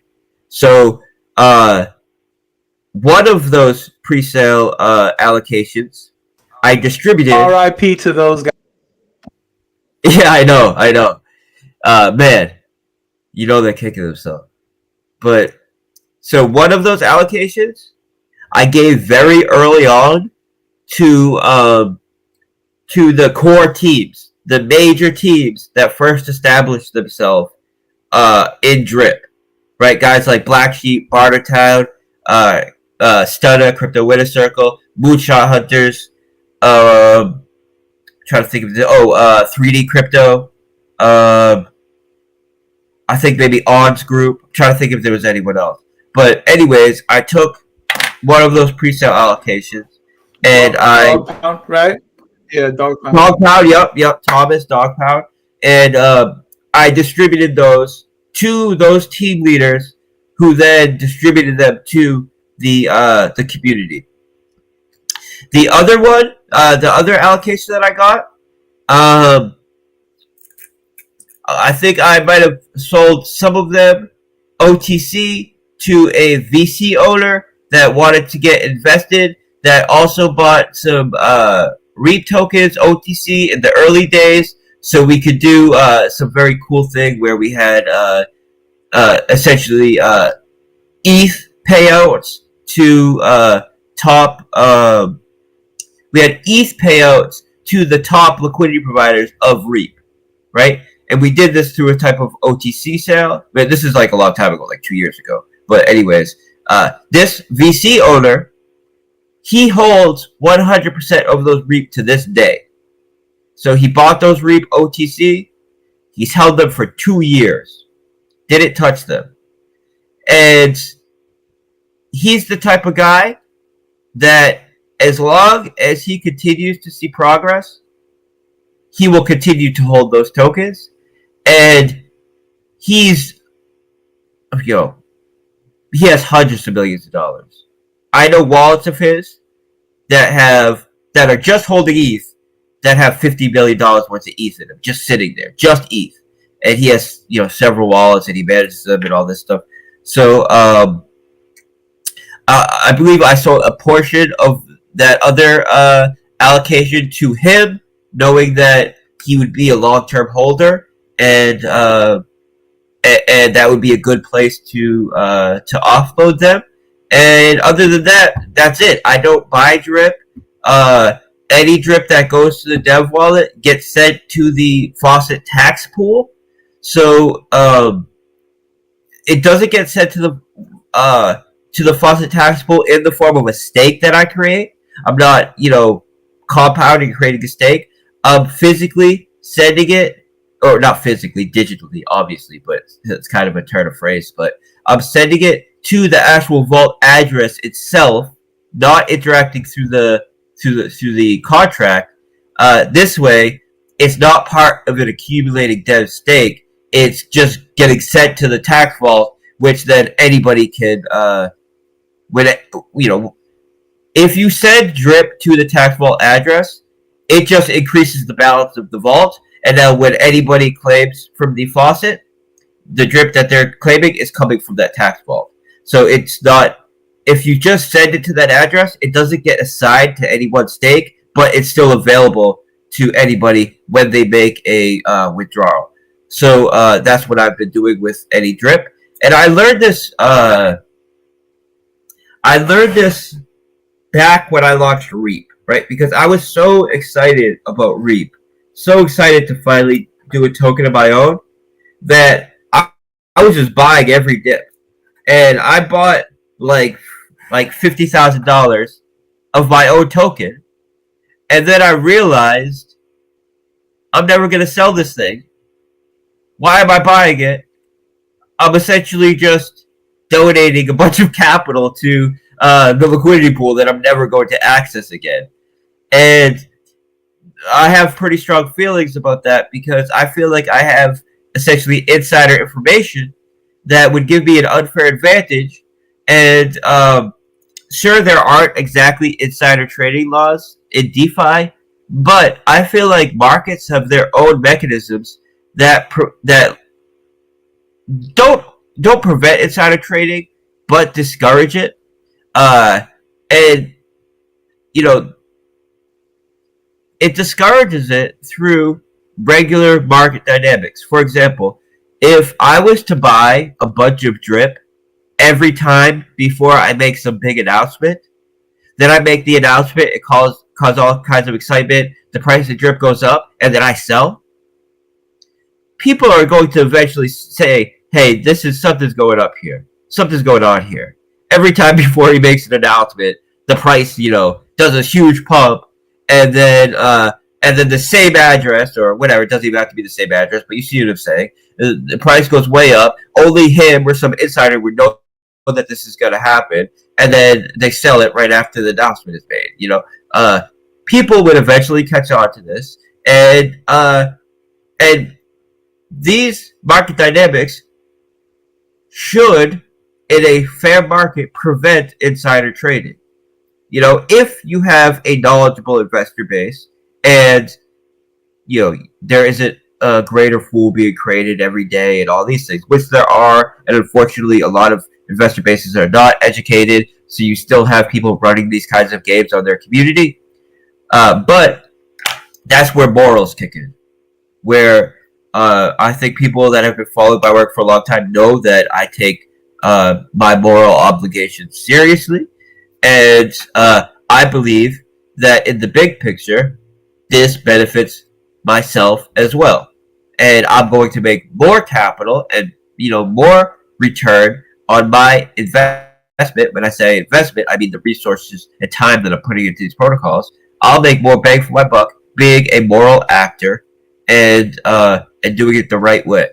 So because of this, I don't trade my own assets, and I make my profit from my projects in a fully disclosed way, which are always disclosed before we do any kind of launch, and it's never coming from the sale of the native tokens, because that's another thing, right? When you're getting paid in your own native token, everybody is going to watch that wallet, and the first time any of those tokens get dumped, people are going to see it as a lack of confidence from the developers in the protocol, and the market's going to react to that. So there's pragmatic reasons why I don't do it, and there's also moral reasons why I don't do it. And for this reason, I don't hold large volumes of my own tokens. I hold a little bit of all of them for various reasons. For example, the pre-sale reason I talked about, or you know, just here and there when you're a developer of a protocol, you'll come to own a few of your tokens here and there. But I make my profit in ways that are disclosed before we launch, and I stick to that, and I assure my partners and developers stick to that, and we're very happy with what we've been able to earn on our end, and I think the community has been happy to see that we're fair and we're not gouging them as far as what we're taking, or like, we've been very fair, and I think everybody realized that, and I think that has a lot to do with the success of Drip. People realized how we launched Drip as a true community project. Now, there's a lot of other projects out there where they're taking huge dev fees, and as soon as they make a mistake, or as soon as you know, attention starts dying down, or they have that big pump and dump, now all of a sudden they want to say it's a community project, right? Drip has been a community project from day one, and we can say that confidently because we're not taking some major dev fee on it. We're taking no dev fee on it, and it's really been a massive community effort, which is something that I feel that people appreciate. Right? Now, it says, would you be expanding to another network? Right? So, yes and no. I have no interest in forking or cloning Drip, for example, or any of my other tokens, and relaunching a version of them on another network. That could bring on some new investors, but what it's going to do more than anything is spread out your liquidity and cause more opportunities for arbitrage traders and and other third parties to drain capital without putting any without doing any kind of positive action for the system. Essentially, it gives a foothold for rent seekers, and we never want to do that. Also, when you spread liquidity thin, you transactions on any one network have more of an impact, and you have less stability. And Drip, stability for Drip is important. And of course, like all DeFi projects, it's going to be volatile, but drip has been insanely stable relative to every single one of our competitors, right? So there's that. How I would like to you could call it expand, but how I would like to get exposure is, I think, the better word, to other networks is through developing a bridge of our own that allows people to spend, Matic, to spend ETH, to spend Solana, and to spend these other main network tokens or coins on our protocol, on our network. And this is something that we have the ability to do. I have the, of course, technical expertise and the team to be able to do this. We have the community to be able to build up the collateral needed to do secure bridging. And this is something that I am very, very, very much looking forward to doing, right? My thing is, I don't want to just build another bridge. If I build a bridge, I want it to be innovative. I want it to be better than all the other bridges. And I have ideas to do that, such as building a privacy bridge that allows people to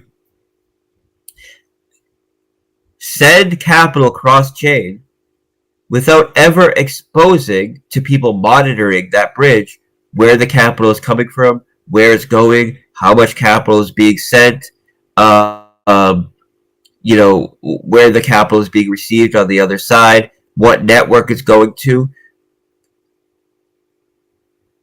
I know how to develop something like this, and it doesn't exist in the space. And this is something that I'm very interested in doing, and that kind of kills multiple birds with one stone, because the bridge itself has its own intrinsic value in the form of having a anonymity set and a privacy element, but also it's part of the drip protocol and allows people to onboard from other networks onto our protocols, drip and animal farm. And also, those who contribute to this bridge in the form of collateral can earn yield from it because they're paid to, one, provide collateral, and two, provide a greater anonymity set, because the more individual users and the more capital are providing collateral to the privacy bridge will allow for a greater anonymity set, or a greater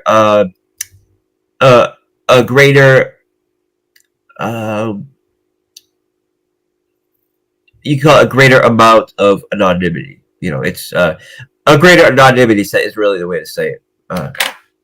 But some people might not know what I mean when I say that. But it means you can be more anonymous, essentially.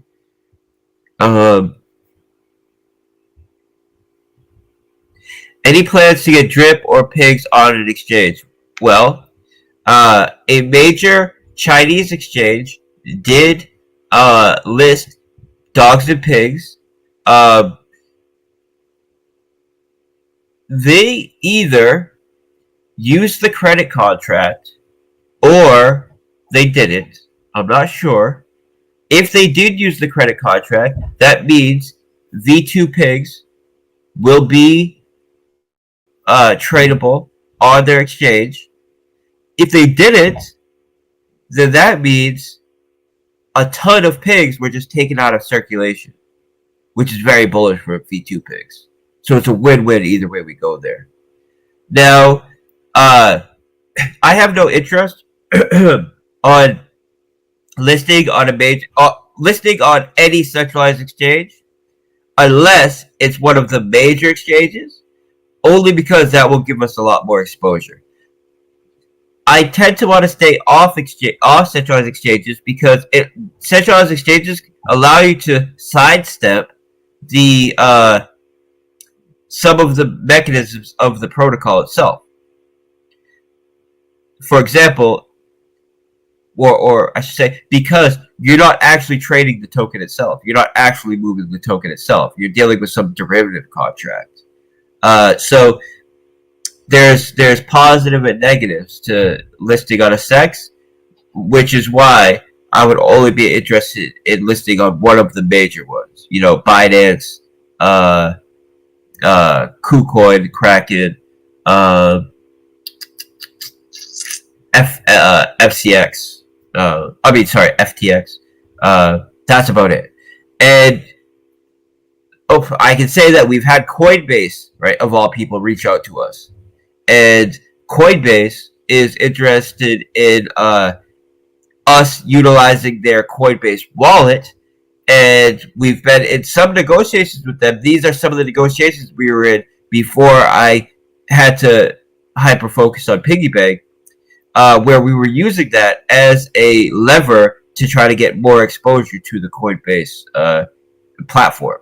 So these things are there's negative and positives, and there's some benefit to it, and we are looking to exploit it in ways that will give us this benefit. But it's something you have to be mindful about. All right, so another question here.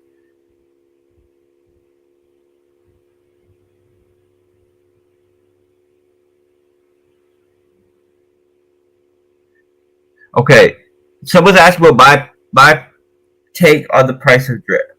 So I don't want to give any kind of price predictions, but I would say that drip right now is in a great place because drip has a max payout that ensures that you can only earn up to 365% of your balance. Now, what this means is if you continue to deposit and you continue to compound, you can increase your balance, which increases your ability to continue to earn on it. But those who have not been active, compounding, referring, doing other positive actions, and have only been draining the system, which there are some fair share of people doing that, we are coming up on that year mark. Or we are hitting the year mark. We're passing the year mark. I would have to look at the exact dates when we launch, but we're right there at that year mark. And all those people that bought at launch and bought in pre-sale, only to stake and then drain on a daily basis, will be hitting their max payout and will no longer be able to drain the system. And we are just hitting that mark where that starts to play out and starts to become a reality. Now, we also have some people that, because they had very, very large teams, right, they hit the max payout cap, which is 100,000 drip. And some of these people, right, there's like 2 or 3 of them, are hitting their max payout as well. And these are people that are trading a lot of capital from the system. And every day, one of them or multiple of them are hitting their max payout, no longer able to trade the protocol. When you combine this with the fact that we're about to update the UI, push team competitions, have partnerships, we have all these other smaller developers building to utilize drip. We are really prepared to have some major moves in drip. And you see right now, the whole market is down, right? So these markets have cycles. You tend to see the cycles play out a bit harder in DeFi because they're newer assets or they're a bit less stable, right? And drip's correction is largely a correction with the rest of the market, which is amazing because we're paying out 1% compound interest while moving basically with the rest of the market. So that, when you consider what we're paying out in daily compound interest, we're outperforming everything. And now we're starting to hit these max payouts to some of these major whales and early investors, which just means less sell pressure and more opportunities for these partnerships and new developments that we're pushing to have that much of a greater impact on the price. So with the network we've been doing and everything, the way that it's lining up right now, I've never been more bullish on drip. And you also mentioned the drip garden. The drip garden, I should say, was always marketed as a higher risk play on drip. And this is because you're essentially leveraging your exposure to drip. So if the price of drip is doing well, you're going to see this impact leveraged in contracts like drip garden. So I would say if you are bullish about what is coming up with drip, then you should be even more so bullish with drip garden. But the issue is, what kind of risk profile do you want? Now, I would say the faucet is essentially the lowest risk staking profile. Then, probably the animal farm drip BUSD pool, and then probably drip garden. And I would say some of this overlays into piggy bank as well, but elements such as the time locking mechanics in piggy bank reduce some of this risk profile and also provides utility that the drip garden doesn't have, making it, I think, that much more viable, right? But of course, you're not getting high leverage drip exposure there. You're getting pig exposure there. So they're two different contracts with two different utilities and providing two different value cases for two different assets. So they both play their role. They're both, they both are equally legitimate. It just depends on what you're trying to do. So, thanks for those questions.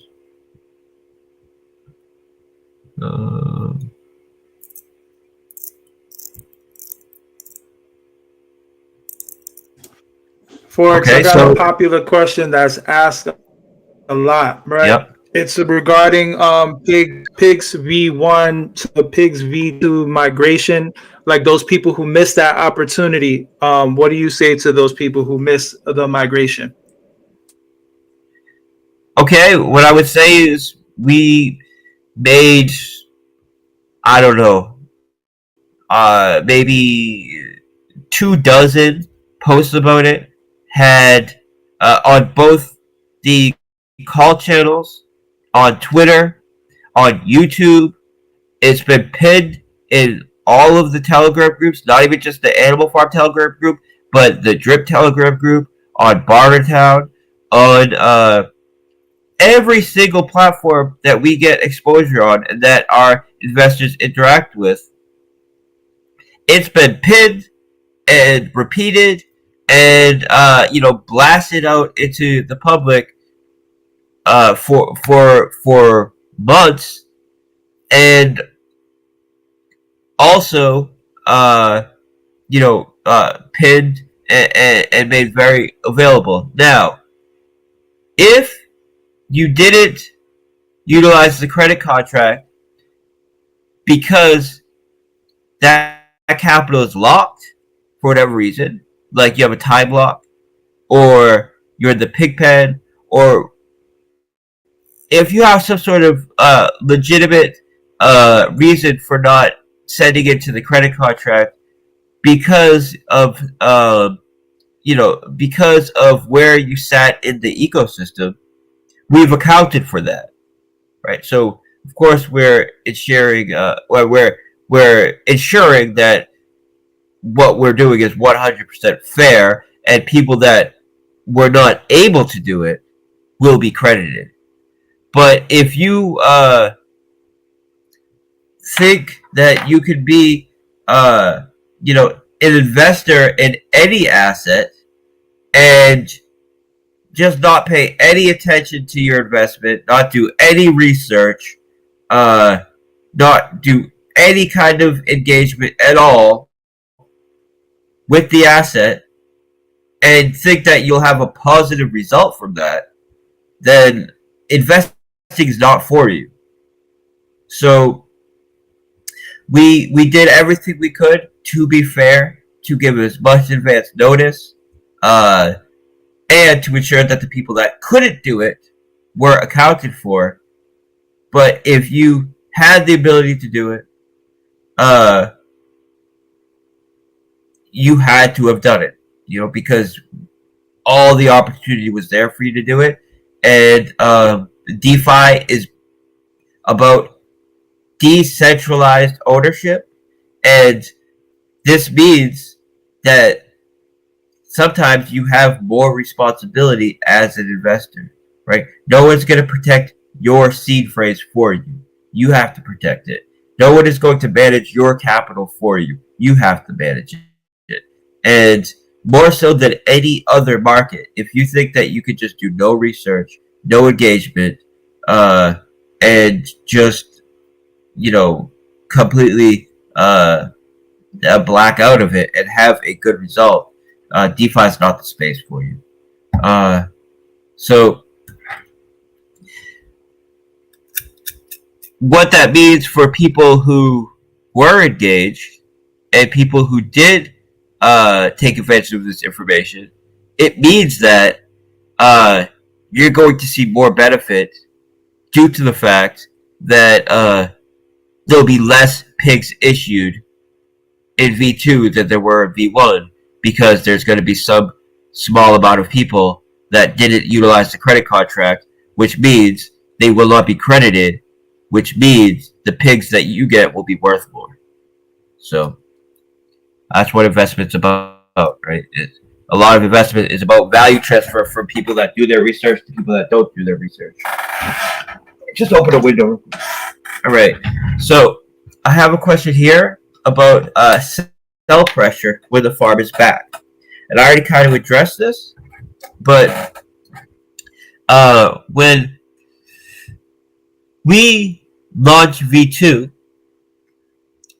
the way you will be credited in V2 is where that capital was when it was paused in V1, which means over 82%, right? It's like 82 or slightly over 82% of all the capital, right, is locked up in LP and will be credited in the piggy bank, locked in the piggy bank, which means it's not in circulation to dump and to cause sell pressure, right?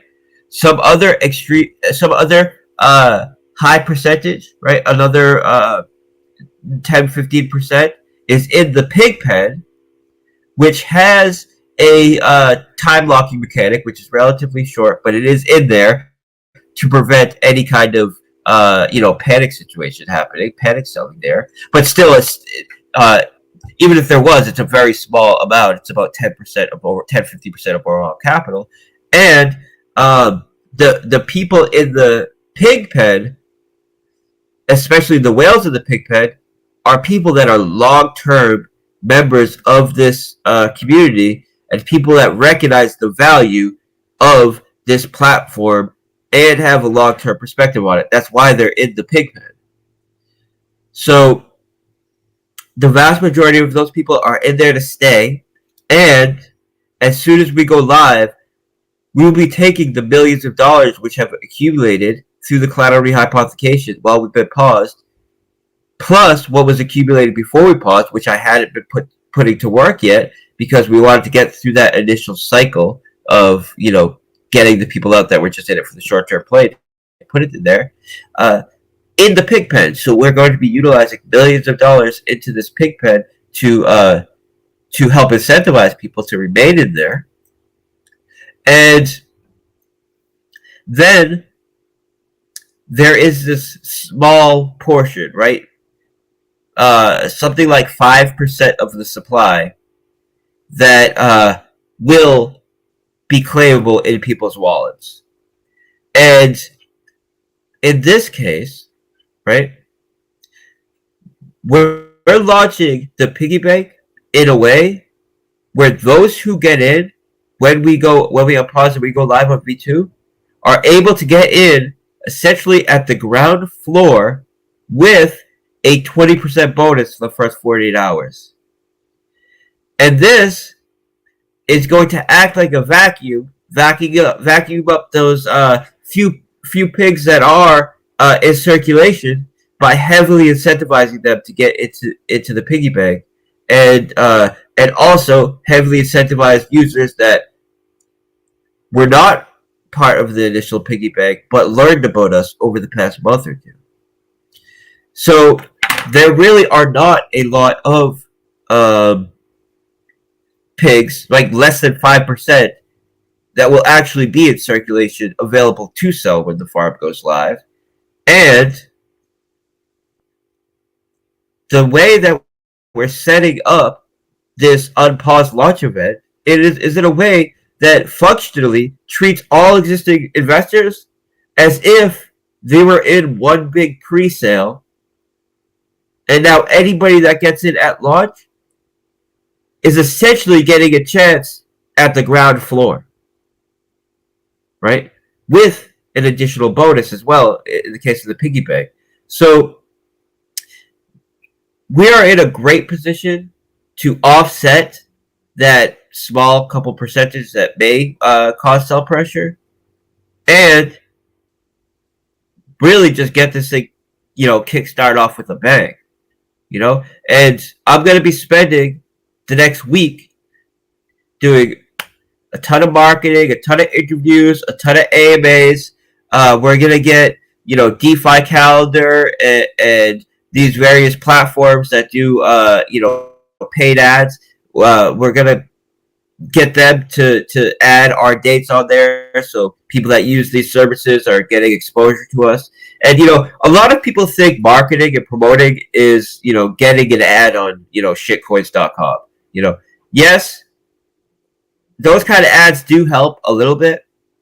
But really, I like to take the advertising approach and the marketing approach that a Tesla, right? And these newer age companies that really understand how to leverage social media and how to leverage the attractiveness of leadership, essentially. You don't see a ton of Tesla ads on TV, for example, but Tesla is the fastest growing car company in the world. And why is that? It's because they provide a great product and they do a ton of guerrilla marketing, right?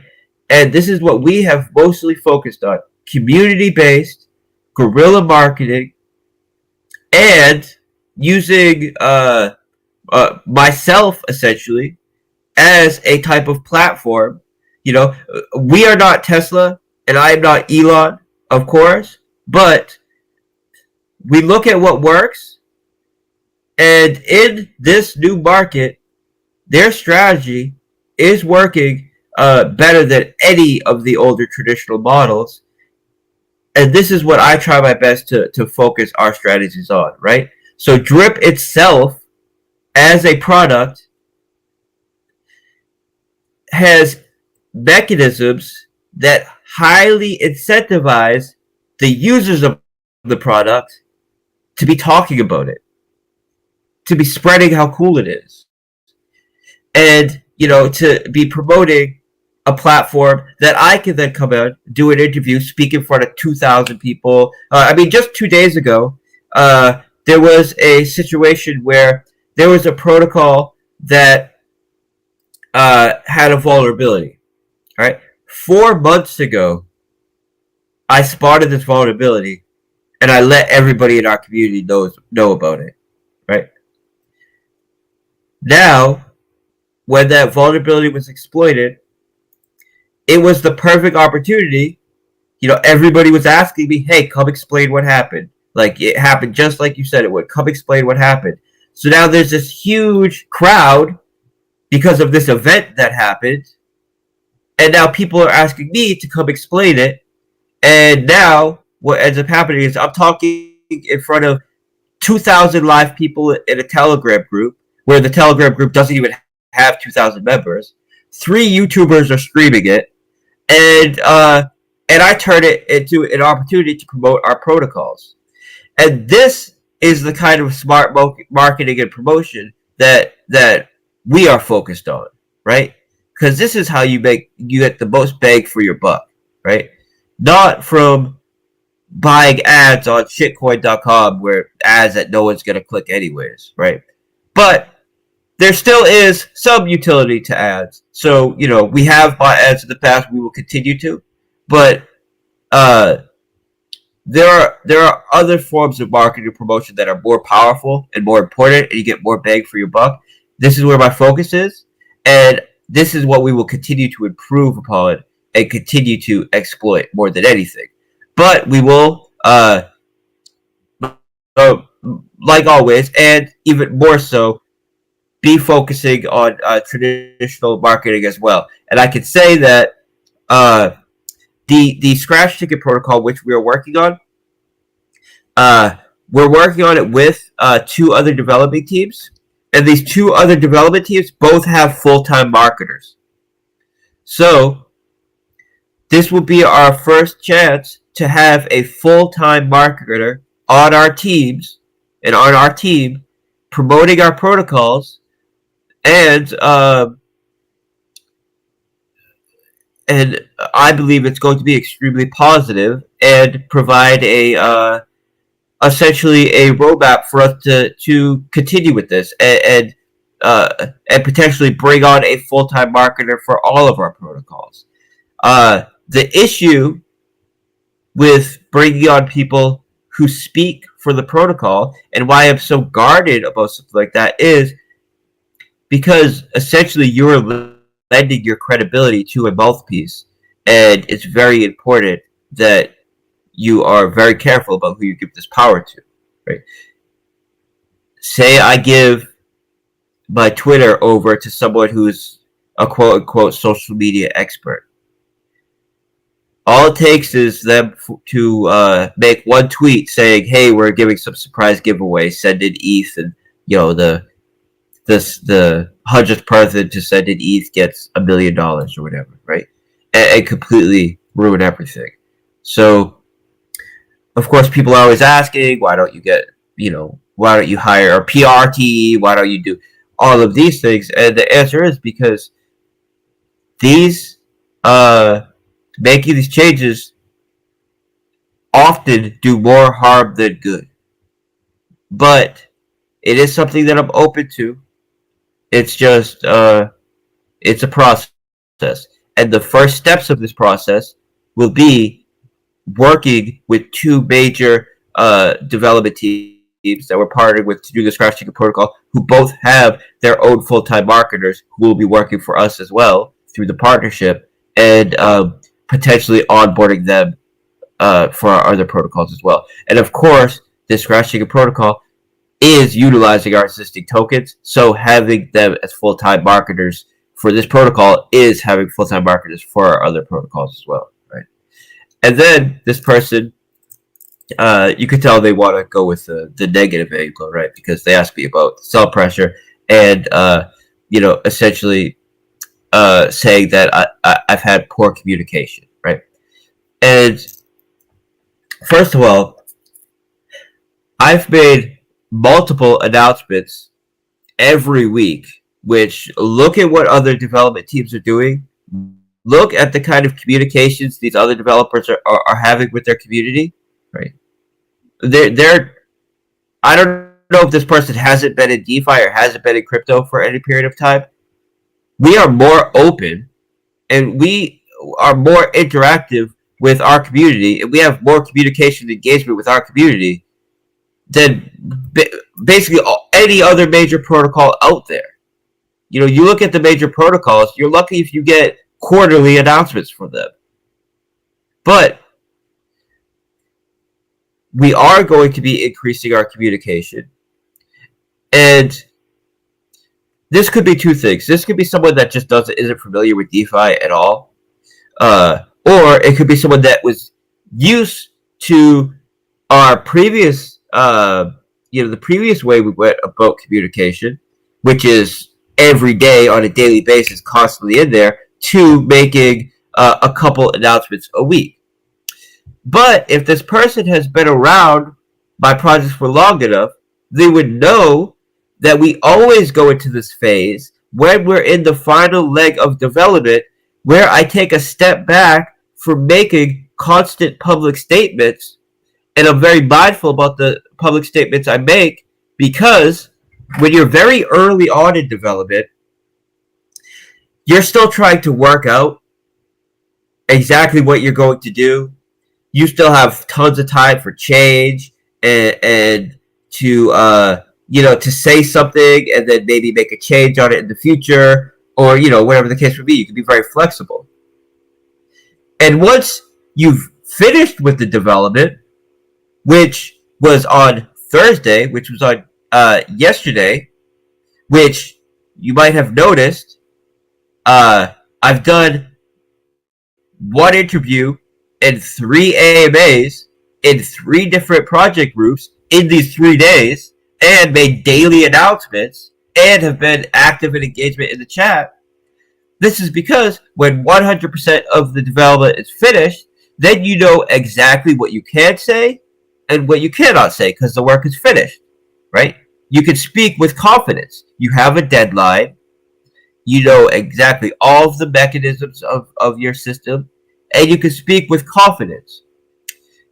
When you're in the final stretch of development, you're not in this flexible phase where you can make a change, or you can say something and you have the time to change it. You're in the final stretch of development. You know what needs to be done, but you don't have a deadline yet, especially in our case, where you where I'm never going to set a deadline until 100% of the work is done. And you're about to have all the answers in a week or in a few days, because you're about to wrap up development.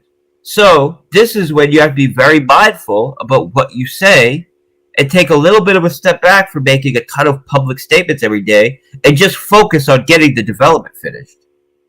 And that's what I've been doing for the past few weeks.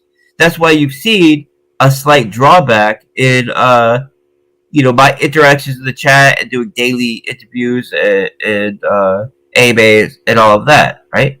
But you see, as soon as as I said this would happen, and I said that this is how it was going to go months ago.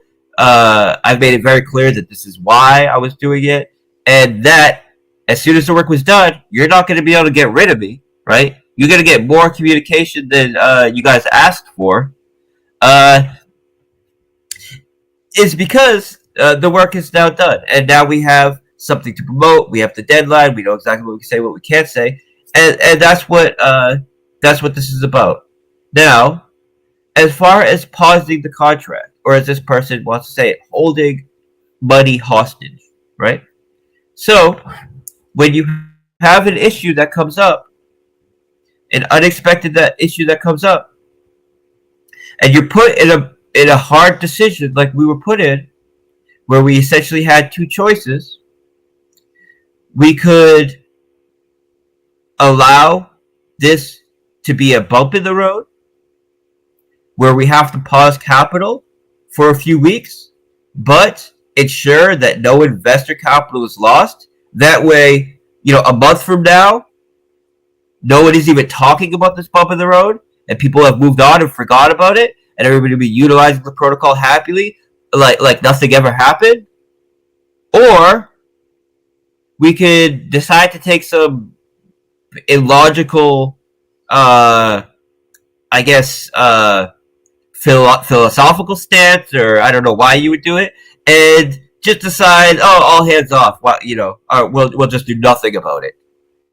And we made the choice, which of course is always a hard response. It's a hard choice that we take a lot of responsibility on, to do something about it.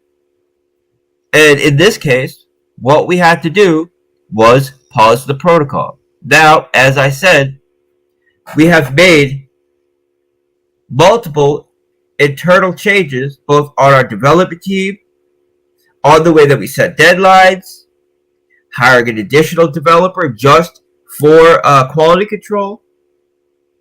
And we also put a ton of thought into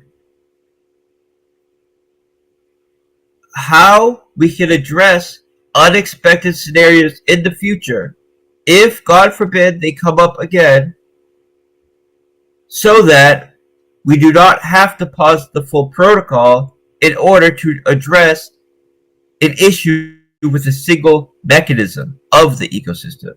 And we can do this by essentially setting up quarantines around each individual mechanism that allows for this kind of adjustments to be made on the fly, right? Within limits, right? Because you don't want to give too much centralized power, but you want to be able to address issues if they come up. And implementing these into the future, in both the V2 versions of Pigs, Pigpen, and Piggy Bank, and also every future development we do from here on. And, I take full responsibility for having to pause these contracts, but please just have some perspective on the situation. Because when these things happen, you have to look at the severity, the cost that was paid, the history of the developer, what reasonable expectations you have of the developer that they could have avoided this, how this developer makes improvements in the future to ensure that it never happens again, what precautions they took in the first place, so when something did happen, they were able to address it, in this case, without losing any investor capital. And, their history as a developer in other protocols. It's just a consistent thing, right? Which in our case, it's not. In our case, we have a superior track record to just about any other development team, and we're pumping out development like no other development team. So when other devs have a bump in the road, they get wiped out. They get liquidated. We see it over and over and over again. And we always do the due diligence to ensure that that never happens, which is why that didn't happen. It never has happened. But can we always improve? Yes.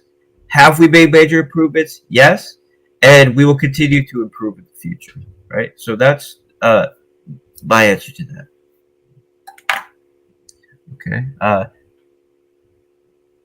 right. Someone's asking about a partnership with a specific project, and I just all partnerships. We're open to all partnerships. I'm not gonna say a project's name right now because I don't know much about this project, so I don't want to give it any attention really. Okay, I've answered this question.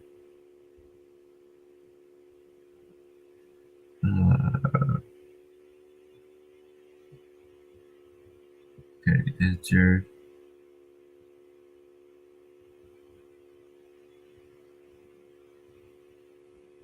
Okay, someone's saying about just something interesting that we could do once a year, like maybe some sort of price adjustment once a year or bonus once a year, as a type of maybe on the birthday of the project or something like that. Yeah, I can give some thought to it. But if we did something like that, it wouldn't be in the piggy bank with pigs. It would be something that we make known before the protocol ever launches. This way, the initial investors know that that we will be doing this thing once a year. It's not something that we would just spring on, existing investors. So it's a cool idea, but it would have to be with something new, and we would have to make this very clear before we ever did it. Will we be merging piggy bank stakes into one stake after unlock? No. The way it works is you will be credited in piggy bank based on the LP you deposited versus the LP you withdrew. This way, we're not arbitrarily determining who gets what, who gets left out, whether they were a botter or not. And this is because we don't want to have that kind of centralized decision making in the protocol. So the fairest way to do this is by looking at what each user deposited as far as LPs, what they withdrew from the system, subtracting what they withdrew from what they deposited, and then crediting them that with the V2 piggy bank. And this takes care of the initial botters and the initial drainers in itself, because those are essentially the only people who withdrew more than they deposited, which means they will not get credited in V2. So that takes care of itself in a fair mechanism without any kind of arbitrary picking and choosing about who gets blacklisted or whatever the case may be. Now, we then take the LP that you deposited minus the LP you withdrew and simulate your buy in the order that you bought it in. So if you're the 10th person that bought, you'll be the 10th person that gets credited in this simulated buy, and this determines the distribution of piglets that everybody will get in the new piggy bank contract. We will be doing this with a higher starting seed amount. So we did something with piggy bank which is very unique. With, say, Drip Garden and with other protocols that not with Drip Garden.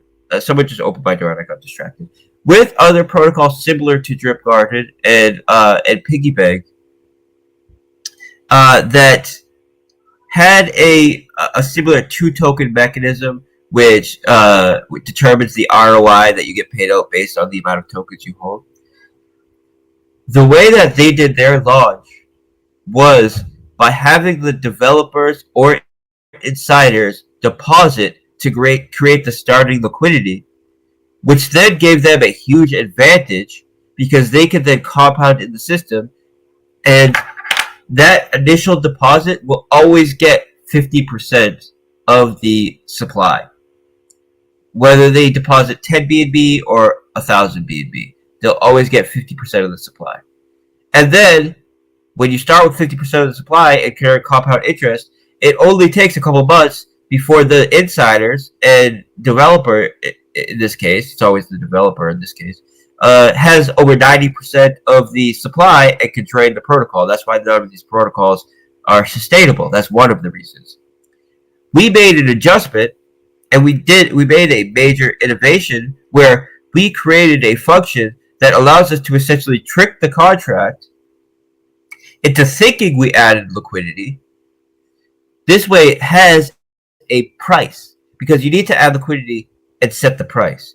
We've created a mechanic that allows us to trick the contract into thinking we add liquidity to set the price based on what we seeded it with this initial liquidity, and then that determines the amount of price impact each buyer will have. Now, we went and looked at how much we would need to seed it with to get a distribution which is reasonable given the size of our investor base and the amount of capital that came in. So we are now doing the distribution with this higher seed amount, which will ensure a more fair distribution among all of the users, and the initial bought and the initial few people that bought with scripts that also had in their scripts to only be draining the contract will now not be credited in the new protocol, which means that capital will now be distributed to all the users in the system, which means when you account for the more fair distribution because of the higher seed amount and the capital redistribution from the initial drainers, virtually all users in the system will have more capital. You'll have more in V2 than you did in V1. And then everyone's starting off with kind of an even playing field in the sense where there will be no pending truffles. So you will be credited with your piglets for the deposit. And this means when we kick off live, anybody who deposits fresh capital can do it, or anybody that has a stake, already existing stake, can be confident that there isn't somebody holding some ton of truffles that they can then dump on them or dump on the market. We're starting off on essentially a clean slate there, so all users can be confident that they're getting it at the ground floor, and essentially existing users, functionally, it's like they got into a pre-sale, essentially. So, and due to the mechanics where it can only pay out 3% a day, and with the time locks, essentially, it's like a vesting pre-sale.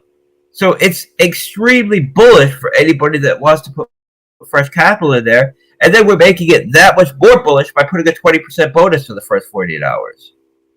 So this is why I was saying the community can really treat this as a major new opportunity for a launch, right? So they can treat this as a launch in itself and get a major opportunity getting into the ground floor. And because there's such a small percentage of PIG tokens that will actually be in the circulating supply, and there'll be such a major opportunity for people to get into the piggy bank with fresh capital, I expect us to see some very powerful performance at launch. So I feel very good about our plays, not just in Animal Farm Piggy Bank, but our whole ecosystem. I feel more confident than ever right now, and more excited about everything we have moving forward. Right? Okay. I'm just looking at some more questions.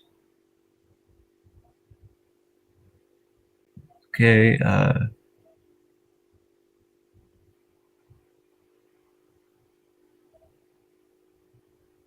Okay, so someone's asking about V2 dogs. There are no V2 dogs. So, if you have dogs, you have your dogs. You got nothing to worry about. If you have dog BUSD or dog BNB LP tokens staked in the core contracts, and this only applies to the core contracts, because the core contracts that pay out pigs are in a different mastership. They're on the pigs mastership, not the dogs mastership. So, all you will have to do is withdraw those dog BNB and dog BUSD LP tokens from the old mastership contract and deposit them into the new mastership contract. And we're going to make this very easy on the dashboard to do it. And we're not going to have the old dogs contract actually be on our main domain. That way people aren't confused and actually deposit into the old one or whatever. So I'll speak about this more as we get closer to the time where you have to do this. But there's very little you have to do with dogs, right? Essentially, you got dogs, you're all set.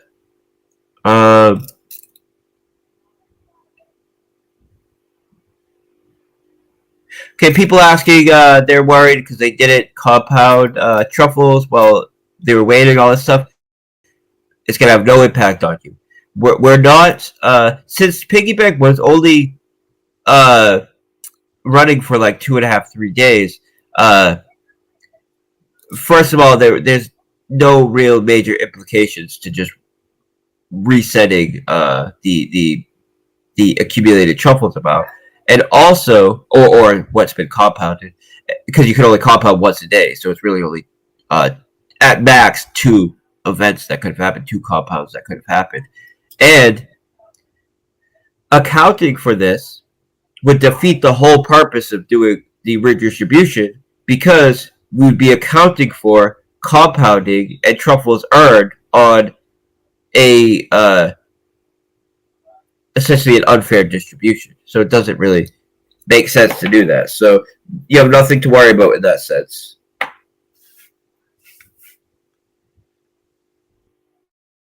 All right, so the pauses, say you were paused for a week and you were 1 day into the pause. When we get started, it's going to be the same state. So you'll have your stake, you'll have 6 days left on it. Any kind of referral bonus that you got are going to, you'll be credited with. Any gifts that you got, you'll be credited with, gift stakes. So there's very little that people need to do that have existing stakes. Essentially nothing, but just, pay attention and be aware. So when it goes live, you're ready to take advantage of this bonus. Because even people that have existing stakes, you're going to want to take advantage of this bonus, because it's your chance to get in at the ground floor again, essentially. So it's the equivalent of having a pre-sale position, but still buying at listing, because it's another major opportunity, and you're getting the additional 20% bonus as well. Which, when you have a 20% bonus on top of the bonus you get for time blocking, and then are able to earn compound interest on it, it makes a huge difference. And people that understand math even a little bit understand that. Okay. Someone just saying, thank you for being very transparent. We always try to be, I always try to communicate as much as I can. I think we do it more so than other development teams.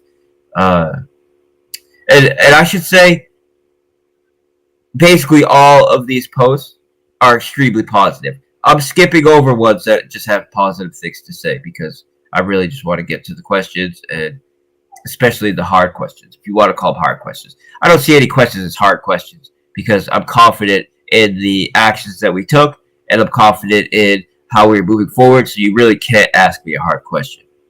Right? You can ask me maybe a bad faith question or a dishonest question, but no hard questions. And I accept all questions. I withdrew pigs from Pigpen to get credited for the V2 pigs. Am I losing out on earned rewards? No, you're not. In fact, if you had not done that, you wouldn't be credited with V2 pigs on the new Pigpen contract. So it's a good thing you followed instructions and did it. You did exactly what you're supposed to do. So, congrats for that.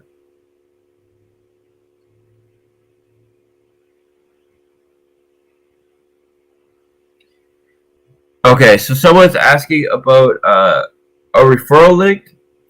So, when you have 60,000 people in a Telegram group, or whatever the case is, you're going to have occasional individual issues that people experience that, who knows, right? It could be their first time using DeFi. They don't know how to use some basic mechanic. So this isn't an issue that I saw anybody else saying that they had. So it's, I would say ask one of the admins, and you're probably overlooking something, and they'll be able to help you out there. I'm going to pause for 1 second. I just, I'll be right back. Give me less than a minute.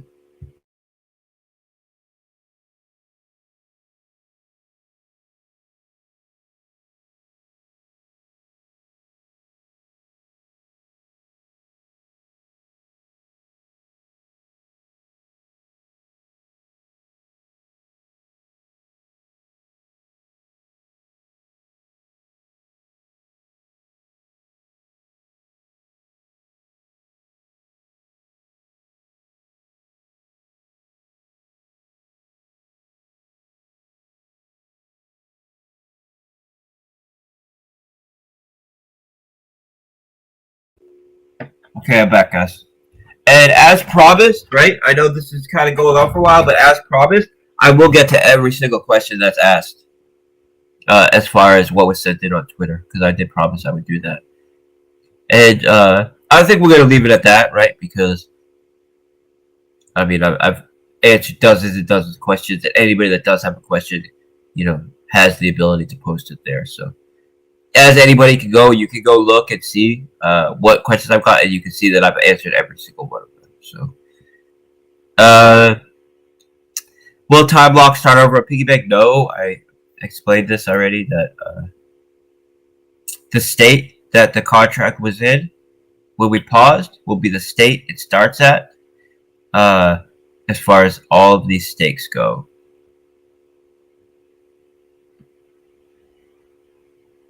Someone asking to partner with someone. This is something that I would have to look into. Okay. Another thing like that, kind of.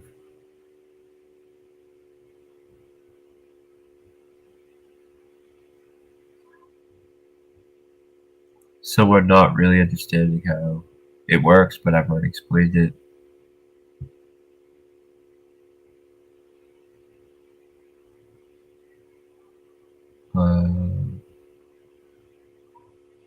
Someone's asking if it's a good idea to invest capital into the reservoir. The reservoir has proven to be an extremely sustainable way to earn passive income and earn it in the form of B&B. People who have invested in the reservoir have been very happy with it. I know that. It's kind of, it's kind of an under the radar staking contract. And I believe that's because it's slightly lower risk. And, this is DeFi. People like to take risks. But when you account for the fact that you get paid out in B&B, and it is a very low risk contract, yeah, I mean, the reservoir is awesome. I never tell any individual what to do with their money, so I can't tell you if it's a good idea. Well, no, I can't. I can say, yes, I believe it's a good idea. What you do with your money is your decision, but I believe it's a good idea. Of course. I wouldn't have developed it if I didn't think it was a good idea. Is the PancakeSwap partnership still on? Well, they reached out to us. Nothing's changed other than I had to put that on the sideline so I could hyper focus on Piggy Bank to get this done. But they're the ones that reached out to us, just like Chainlink is the one that reached out to us, just like BetFury is the one that reached out to us. And now that we have the Piggy Bank completely finished, as far as the development side of it goes, I'm right back into focusing on establishing these partnerships and networks with Drip and with Animal Farm. So absolutely, it's still on. And PancakeSwap, they're very careful about the info they put out there. They're a major company. They're been around a while, right? They're old vets in the game, and they wouldn't have tweeted out a picture of their bunny with the Drip logo on their tank top if they weren't very much interested in working with us, right? So they knew what was going to happen when they post that. So that's not something they just did on a whim, right? These are calculated decisions.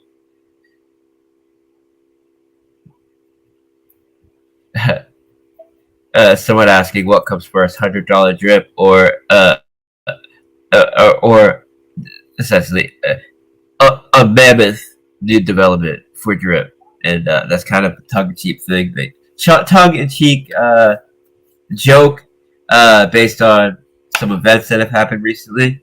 But I can say that we are extremely interested in creating a type of lending protocol on top of Drip, and this lending protocol would incorporate a type of algorithmic stablecoin, and this algorithmic stablecoin will be will have some mechanics based on projects that have existed recently, but will not have the obvious issues that these projects had that were letting people know that they had like 4 months ago. And, people who heeded my warning were able to save their money, and people who dismissed it, including the developer of that project, got omega wrecked. But it is what it is. So lottery tickets, right? So let me get it. Thank you for this question. It's something that I wanted to go over anyways. So yes, we're working on a new protocol, right, that I believe is game changing. It's not really my opinion, it's objectively game changing.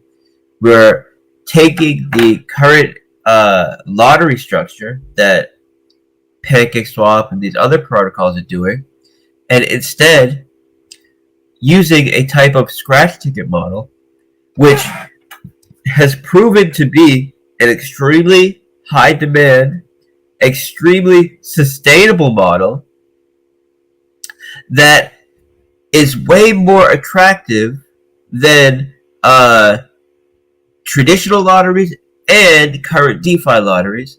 And this is because you're getting that instant gratification of being able to buy a ticket, scratch it, see if you won. You're also able to immediately buy another ticket if you don't win, or say you win one other ticket back. You can buy that other ticket right away. You don't have to wait every once a week or once every 48 hours for it to get called. And then when it does get called, it's not just one jackpot winner, right? It's a variety of prizes, just like the traditional scratch ticket model, where some large percentage of users will win essentially their money back. And then there'll be that mid-range prize, and then there'll be the high-end prize, and then there'll be the jackpot. And one user per batch will win the jackpot, and there'll be a set amount of users that win the second-tier prize, set amount of users that win the third-tier prize, set amount of winners that win the fourth-tier prize, which will essentially be you win the money back that you paid for it, and then there'll be the rest of the tickets sold that essentially pay for the prizes. Now, unlike traditional scratch ticket models, it's not being run by the state, where a huge chunk of all capital coming in goes to paying off local politicis and all the other paying for wars and all the other terrible things people do with state-funded capital, essentially. It also opens the door to giving a use case to these tickets that are attractive to serious investors, not just people who are interested in buying scratch tickets and getting a chance to win a prize. So the way that we're implementing this is utilizing the technology of NFTs, so that each individual ticket is not just some number on a contract that's irrelevant and essentially becomes irrelevant immediately after the winner is called. We are selling each ticket in the form of an NFT, right, in set batches of these NFTs. These set batches will have a set number of winners and a variety of prizes you can win. This way, we can ensure that, for example, so if you had it where it wasn't sold in batches, where you had predetermined winners and who wins what prize, then you could have an edge case scenario where someone buys, they win the jackpot, then someone buys a couple of minutes later, wins the jackpot, someone buys a couple of minutes later, wins the jackpot, and the odds will be very low. But if that happened, all of a sudden you have your treasury, you paid out all of your treasury prizes, right? Having it sold in batches with predefined prizes is exactly how the traditional scratch ticket model does it, because you go into that knowing that it's going to be sustainable, that the prizes will be substantial and will be attractive, and you could turn a profit on each batch. You know that you'll be able to. So the way that we'll do it is about 60% of all capital utilized to buy these tickets will be paid out on that round, right? 50, 60%, so we're around there. will be paid out on that round in prizes, right? Another percentage goes into a treasury, and this treasury pays out a percentage of its balance into each jackpot, which ensures that with each batch sold, the jackpot gets larger and larger and larger. Now, another percentage goes into buying our native assets. So the tickets will be sold in B&B, and these B&B used to buy the tickets, a percentage of them will be going directly to buying drip and directly to buying dogs and pigs, depending on which platform the user interacts and buys these tickets from. And these dogs, drip, and pigs that are bought will either be sent to a burn address or sent to the vault, which then makes for the dividends that these models pay out to be more sustainable and deflationary. And then the remaining of it gets paid out to stakers of these NFTs using a revenue sharing model. And this can only be done in DeFi, and this is how we make the protocol attractive to serious investors that are not just interested in buying a scratch ticket. So, when you buy a ticket, right, you can now interact with the ticket on our dashboard, on our front end. Let me post a picture of what these tickets look like, right?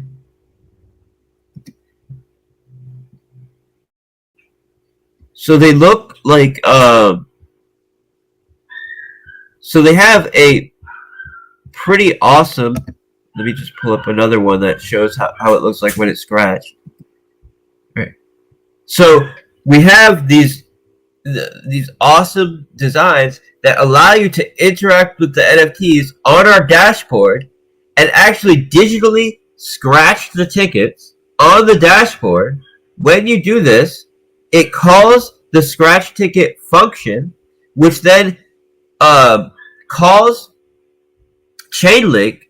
Chainlink passes over a random value to you, and this random value determines which prize you win.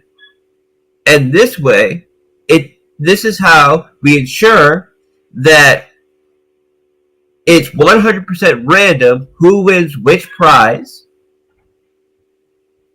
and that you can buy a ticket and essentially get instant gratification to determine whether you're a winner or not a winner. And it's something that's truly innovative in the space. Now, in order to claim this prize, you need to send that NFT to a burn address, and in return, it sends you your prize money. Now, say you have a non-winning ticket. You can then take that NFT, stake it in the staking protocol to now get a shared ownership of the protocol itself in a form of revenue sharing model. So now, for staking the NFT, you're getting a share of all the BNB that's been used to buy tickets. And we know that these platforms make, or we know that these models, these scratch ticket models, make a ton of money, right?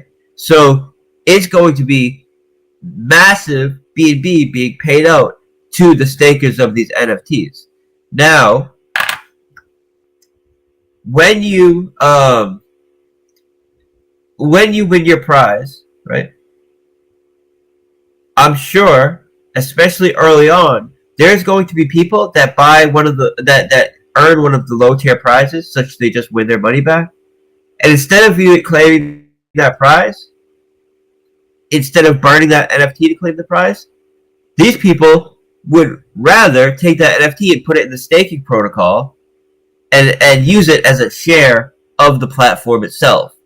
And this means that there will be, even people that win prizes, in some cases, won't even claim their prize because they value a share ownership of the protocol more than that prize. And that means that the jackpots and the payouts will just get larger and larger. It's just another mechanism that is allowing the payouts to get larger and larger. So this is a model that we will be first implementing on Animal Farm and Drip. It will have its own front end, right, where people can go there to buy the tickets. You will also be able to buy the tickets with Animal Farm theming on the Animal Farm site, with Drip theming on the Drip site.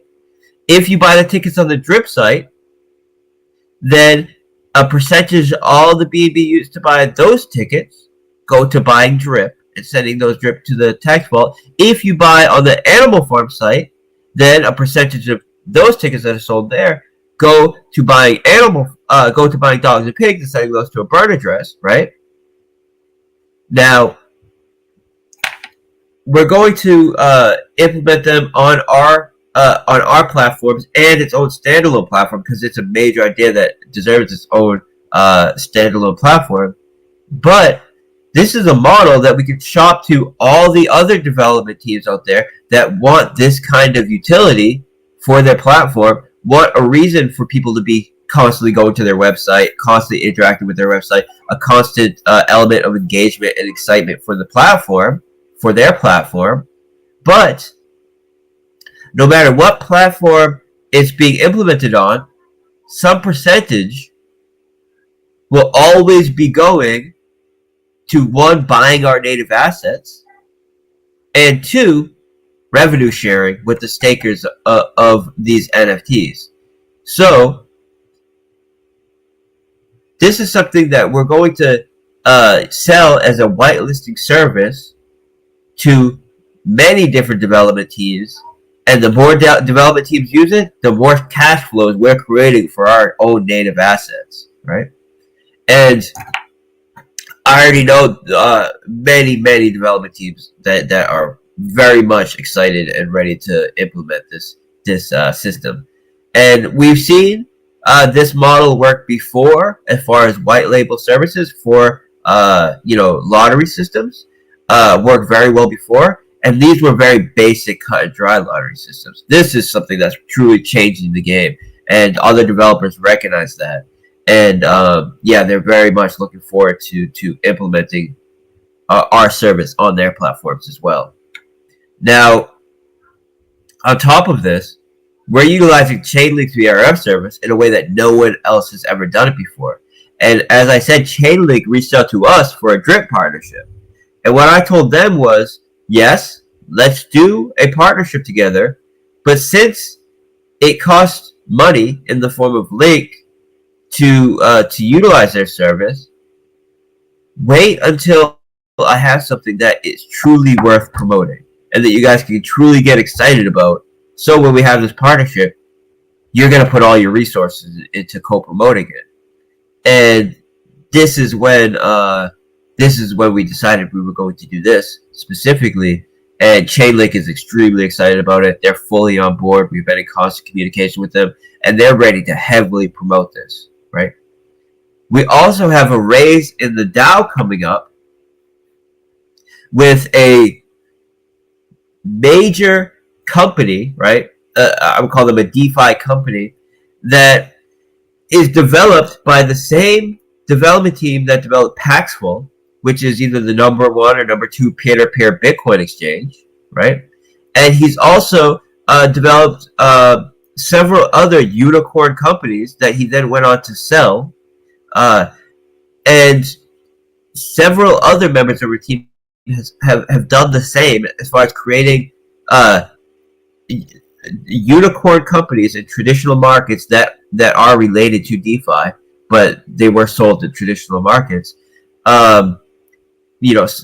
With the kind of quality of a Paxful, and they're in the process of preparing to raise capital for their new project, which is called Acquirify. Now, Acquirify is a marketplace that allows developers to sell fully built DeFi platforms to potential buyers. For example, larger dev teams that have the network, that have the connection to take a smaller dev team's, platform to the next level, right? And it's everything from crypto domains to bridges to exchanges to everything you can think of related to DeFi and crypto business. Even some crypto businesses that are traditional market businesses but want to sell their businesses for crypto, ETH or BNB or whatever the case may be, are going to find a home here on this marketplace, and they have a major first mover advantage here, and they have the network to actually and the leadership and the connections to actually successfully do this. Now, the way that the model will work is there's a listing fee, and this listing fee that's paid on the marketplace goes to buying their native token, and there's also a successful sale fee. So someone successfully sells their business on the platform, then there's a fee which goes into buying their native token. There's also a DAO model that they will be developing, which utilizes their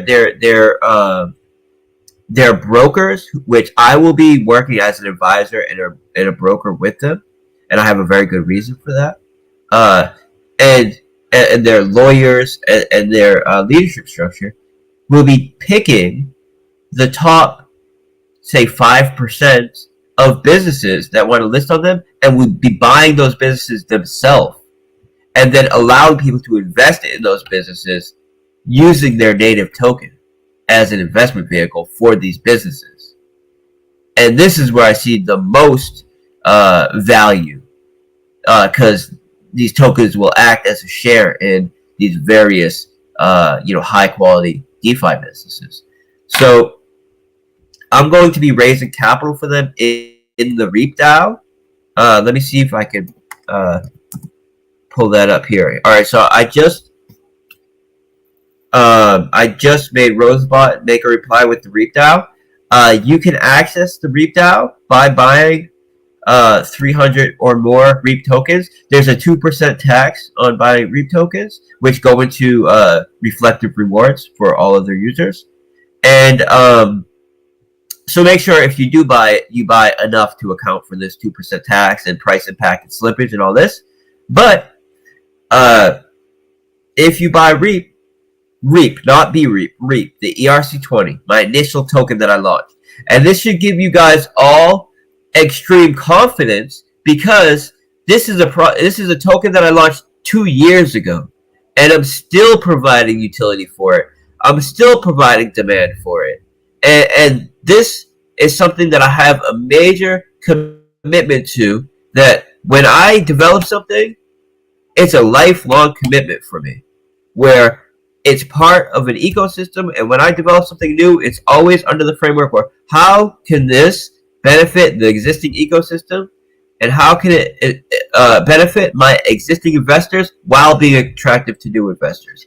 So this alone, the fact that we're doing this raise with the Reap token, right, in the Reap DAO, should give people ultimate confidence that we do continue to develop and we do continue to add value to all our tokens and all our platforms.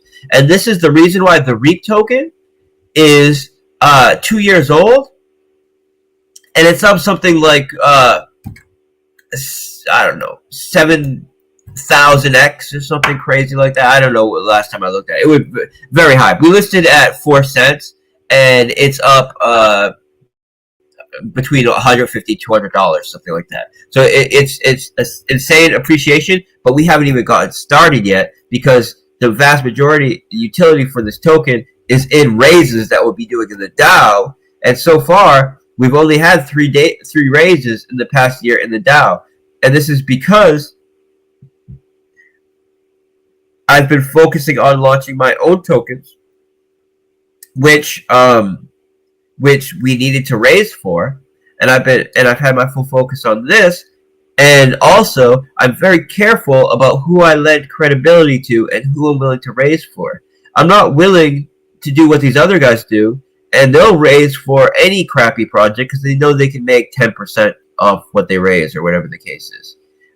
People can look at my track record and see that we've only done 3 raises in the Dow in the past year. The smallest one did 40x, right? One of them did over 3,000x, and you know, then we had BREAP as well, which did very well. BREAP did I don't know what it did, 100x maybe, 200x. I really, for me, it's about development. It's about creating the utility and continuing to improve more so than me watching price charts all the time. Really, because you know, I know that if we continue to provide utility and continue to do the best work in the space, the price will take care of itself, right? So we, through connections that I've reestablished, because I used to work as an administrator for a major venture capitalist group, and through them and through some other networks, I have done dozens of raises for high quality projects. And anybody can go on my Discord group and see that I've done dozens of raises that were all very successful, right? But I took a break from doing that to do my own development, and now it's been about 2 years. And over this month, I've been able to reestablish some of my networks with these VC groups that I work with, and some new connections that I made to start acquiring high quality third party deals that you will not see in these other groups that are doing pre-sale raises, right? So because of the connections that I've been able to reestablish, and the fact that I brought on 2 additional developers to help relieve some of the pressure on my end as far as hands-on development goes, I have more time and resources to put into acquiring and securing these third-party deals that we're going to make a ton of money off of. Now, we're going to right now we only have 1 tier as far as the REIT DAO goes, and it's relatively expensive, right? In order to buy 300 REIT tokens, costs around $40,000. Now, you're not burning those REIT tokens or sending them into me or whatever the case is to get a seat at the REIT table. You just have to hold them, which means at any point, if you believe that the value isn't there, you can sell them. And at this point, basically anybody in the REIT DAO that bought those REIT tokens would be selling them for a profit. So not only is it giving you access to these amazing deals, you're also holding an appreciating asset that's deflationary and paying you reflective rewards. So because we're going to be putting more attention into the DAO, I have someone working on a website for it, because that's something that whenever I talk with potential people that want to do a raise with me or whatever the case may be, they're always asking, well, what's your website? And the reason why I haven't built a website already is because we've done all native raises in there. So we've used our own websites, Drip website and Pro website, as the website for the DAO for that specific raise. But I'll be creating an independent website for the DAO. And right now we have 1 secured deal and we have 2 deals under review. And we have a lot more deals on the back burner. But once we get a couple of these deals, third-party deals, under our belt, right, just to kind of get back into the swing of things, and the demand for the DAO is at an all-time high, I will create an opportunity for a second tier. And what this will be is, for example, say the max per person allocation in tier 1 is $50,000. The max allocation for tier 2 will be $5,000. So it will be a 10% small of the allocation, but the cost to enter tier 2 will only be about 10 times the price. So instead of having to pay $40,000 to get access to it, you only have to pay $4,000 to get access to the tier 2 of the DAO. And the way it will be done is through an NFT model, where if you hold a specific NFT, it represents your seat in the tier 2. This way, we can sell these NFTs in drip, in dog, in pigs to create more value for dogs, more value for pigs, remove more of them from circulation, creating more demand for people to buy them, and having this NFT that people hold that they can then earn value from and flip on a secondary market for profit if that's what they decide to do. So I'm extremely bullish about how we are moving forward on that. And anybody that's in the Reap DAO knows that we've been making very good progress in securing deals, and we just secured an extremely good deal from the developer of Paxel, which is the number 1 or number 2 peer-to-peer Bitcoin exchange in the world, right? So it's going to be huge, and we have exclusive access, right? I'm doing the vast majority of the seed raise and half of the private raise, so all that in our DAO. So that's we're getting extremely exclusive access to this deal, and that's one of the requirements that I have for the deals in there. They have to be exclusive deals. This way, we're creating a unique demand for our DAO. And the reason why I brought this up is, for one, because I want to promote the DAO and promote this deal, and for two, because since I'll be working as a broker advisor for this company, we will be heavily promoting this white label scratch ticket model to other development teams that want to buy it on this platform, as well as other services and utilities that we can provide. Right now, as far as development, my focus is 100% on building contracts that provide more value for our existing tokens, and more cash flows and revenue streams for them, not creating new tokens. We have enough tokens, right? So it's an extremely bullish place that we're in right now, that I couldn't be more excited about. We're moving on all ends, right? And I've been able to really make some big adjustments on our team, bring on new people, bring on someone just for quality control, just release some pressure, which allows me to do what I find is best with my time, and that's promoting, being public, coming up with ideas and concepts and game theory, networking, and utilizing my connections in the space, and directing the people in exactly what I need them to do from a coding perspective. So, I think I got to a lot of the questions.